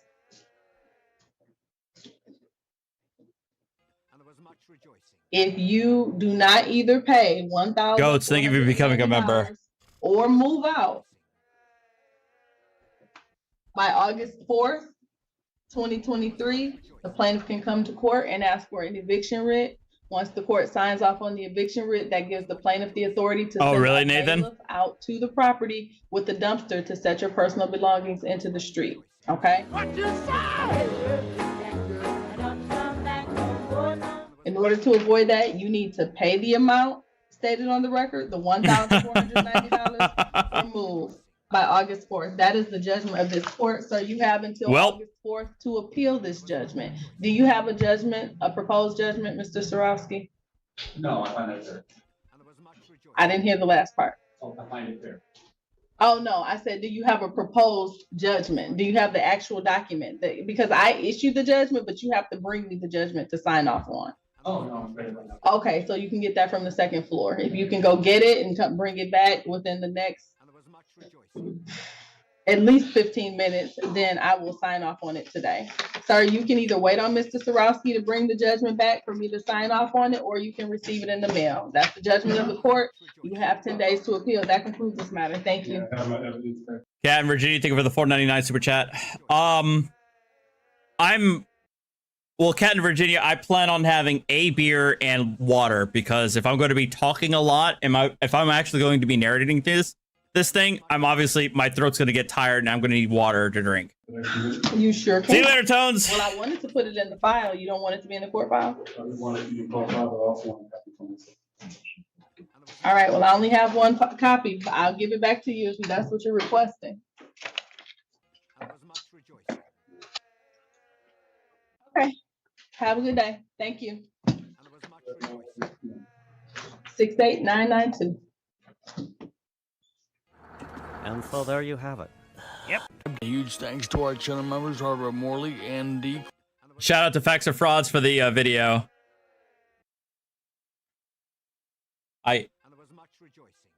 I still can't believe it. Why? And there was much rejoicing. What is wrong with you? Why would you do this to me? Joshua Lee, thank you for the 21 months. Here's hoping Archer has a full recovery. Good luck with your reading. By the way, have you heard of the High Elves? I have heard of the High Elves. Janelle, $5 a month. Brian, thank you for the 2 months. And thank you, Kat, for the memberships are still going. And there was much rejoicing.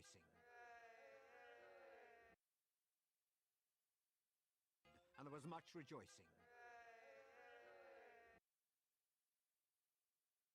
I saw it, Jassa. I thought I said it. Damn. So needy. This is even better than a stream when people kept doing jump scares as they went higher. Oh, I remember that. That was like, what, 2 years ago? When the jump scares were originally $10. Then I raised it to like 20. Or like to 25. Then 50. Then 75. Until I had to put up to 100.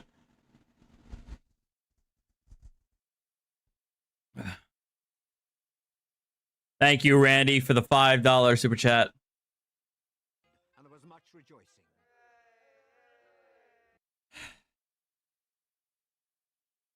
Jassa, 11 months. Get Kick and Blue to help you read it. It would be so great. The more the merrier. I'll probably just do it myself. A month. Thank you, Randy Webb, for the $5. I'm not doing text-to-speech. I'm not doing text-to-speech. I will be narrating it myself, in a voice.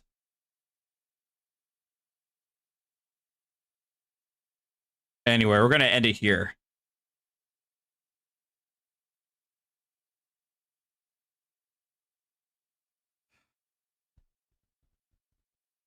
I cannot believe. So as far as when this is happening, I mean, it could be as early as tomorrow. I doubt it though. Maybe Sunday night. No, I gotta get up in the morning. You know what? It probably would have to be tomorrow. It'd probably have to be tomorrow night. At the very least, the first half would probably be tomorrow night. Yeah.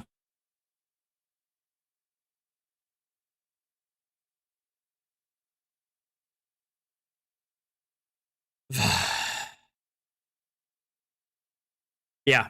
All right. First half tomorrow night.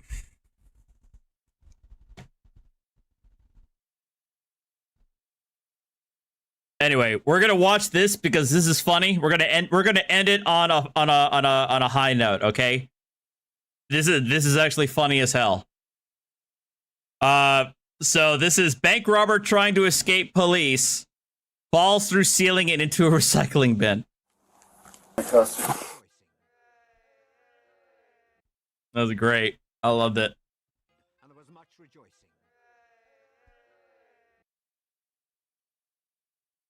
And there was much rejoicing. Oh my god. Is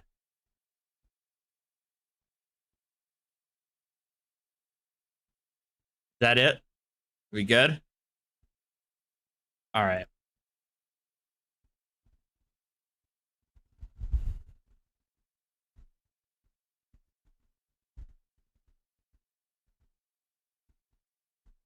Janelle, why would you do this to me?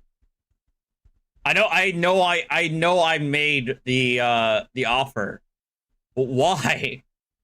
Why?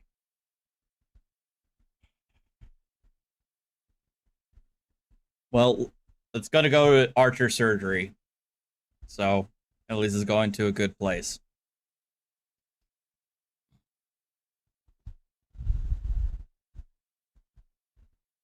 So And there was much rejoicing. tomorrow, it's happening.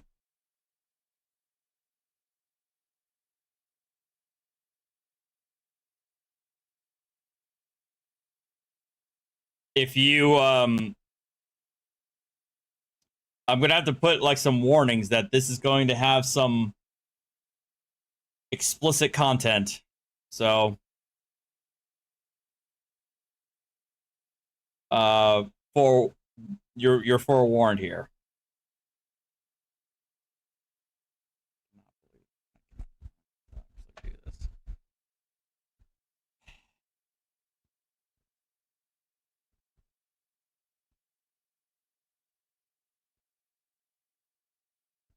There are, persnickety, there are actually trigger warnings in this book. I'm not going to say them because I'm saving that for the reading tomorrow. But there are actual trigger warnings. A lot of them, as a matter of fact.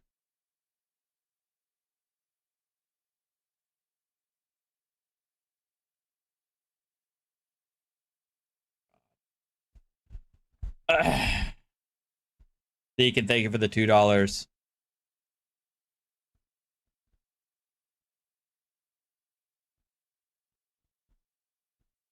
Not too late for the overseas people. It'll probably be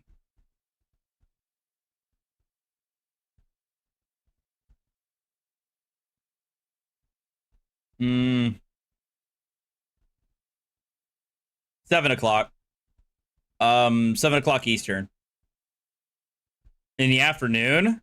I mean, I could do it earlier.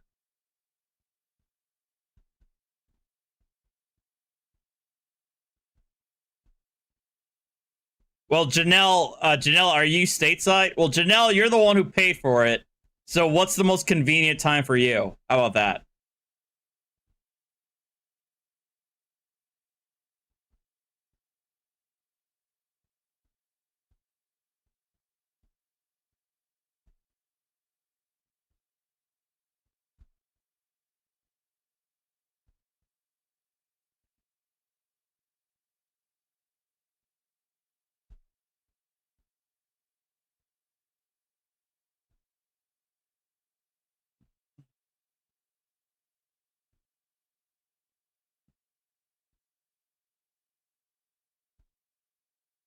Anytime in the afternoon or evening works. All right, we'll do I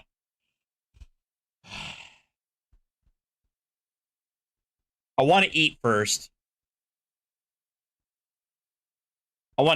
So let's go 6 o'clock. 6 o'clock Eastern. Let's do that.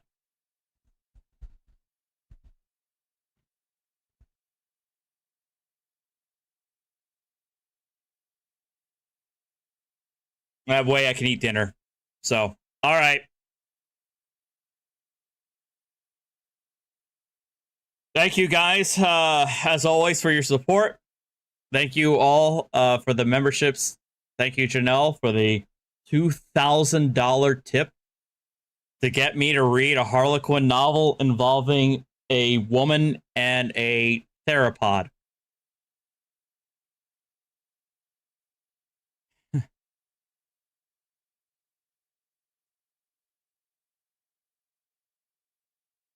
I don't know why you would do this, but sure. You know what? It's going to a good cause because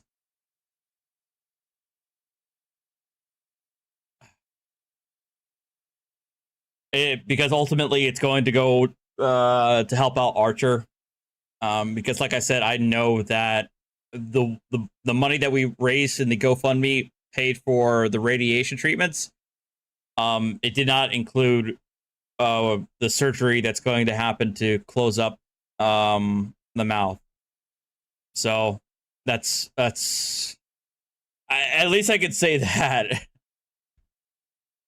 Oh my God, I'll probably don't get me wrong, I'm going to go full hog. I am going to clean myself up. I'm going to be nice and proper. I'm going to wear something nice, I think. But I will be doing it in not this voice.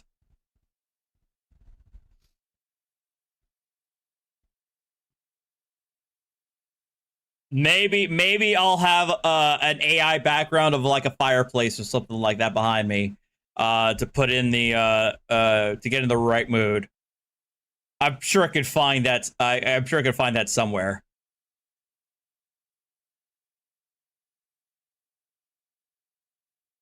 All right, thank you for the $9.99 super chat. I'm an hour behind, but cracking up at RG Sovitism. Calling out UK, Australia, and Canada, America.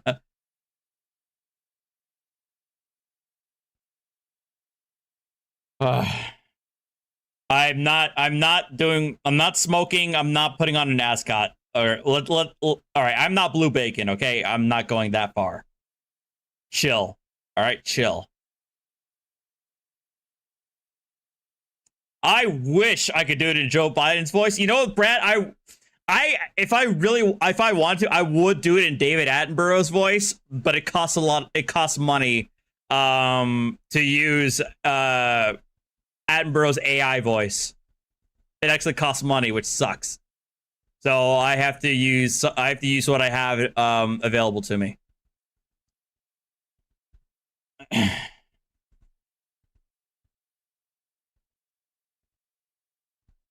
Goddess, thank you for the $2 super chat. No. I don't have a bow. I actually don't have a bow tie.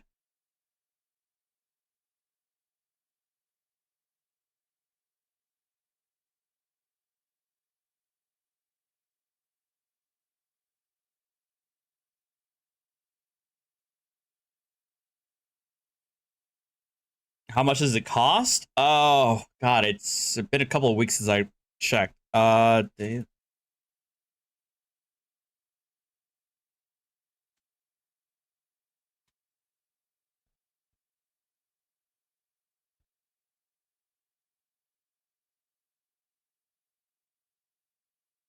one was it?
Oh no, never mind. It's like text to speech, so it wouldn't work.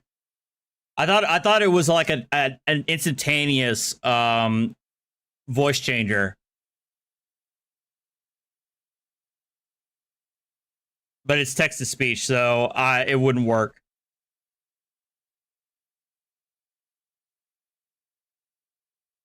If I was going to do it, I want it to be like live.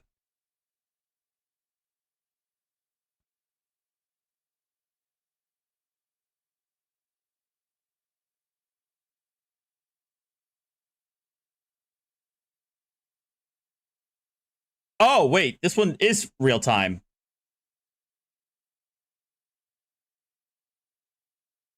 No wait, this one is real time. Hold on a second.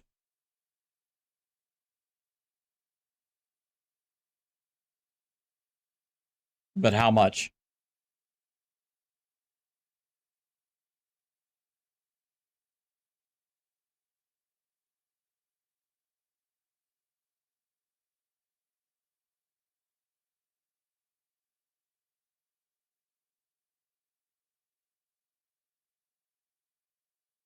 Be $10. $10 for a month. See you later, Brad.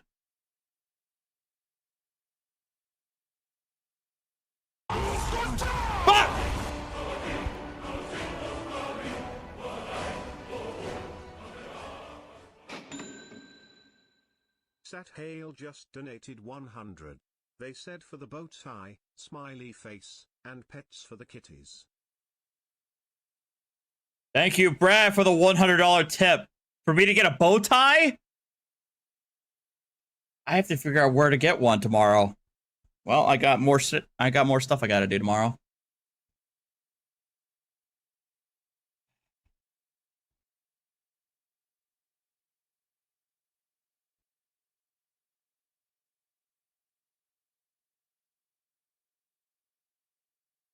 I don't even know how to put on a bow tie.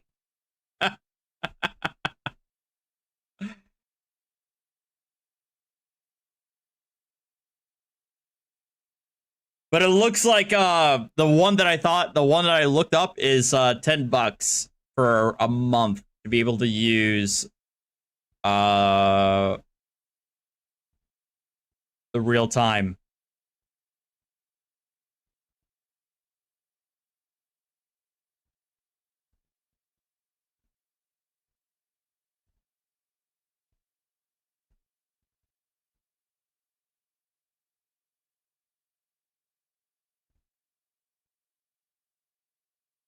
But I'm not going to do that. I already have a voice in mind to use, so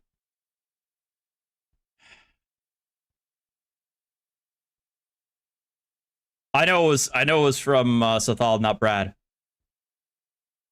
I'll have to figure out to get one. Anyway, thank you guys again for your generosity. I appreciate it. I'll make sure to put on something nice for tomorrow. All right. Take care, guys. Thank you. Have a good night. You guys are much appreciated. And yeah, this was a mistake. I should have done $5,000. In hindsight, I should have done $5,000. Anyway. Have a good, take care. Bye. Bye.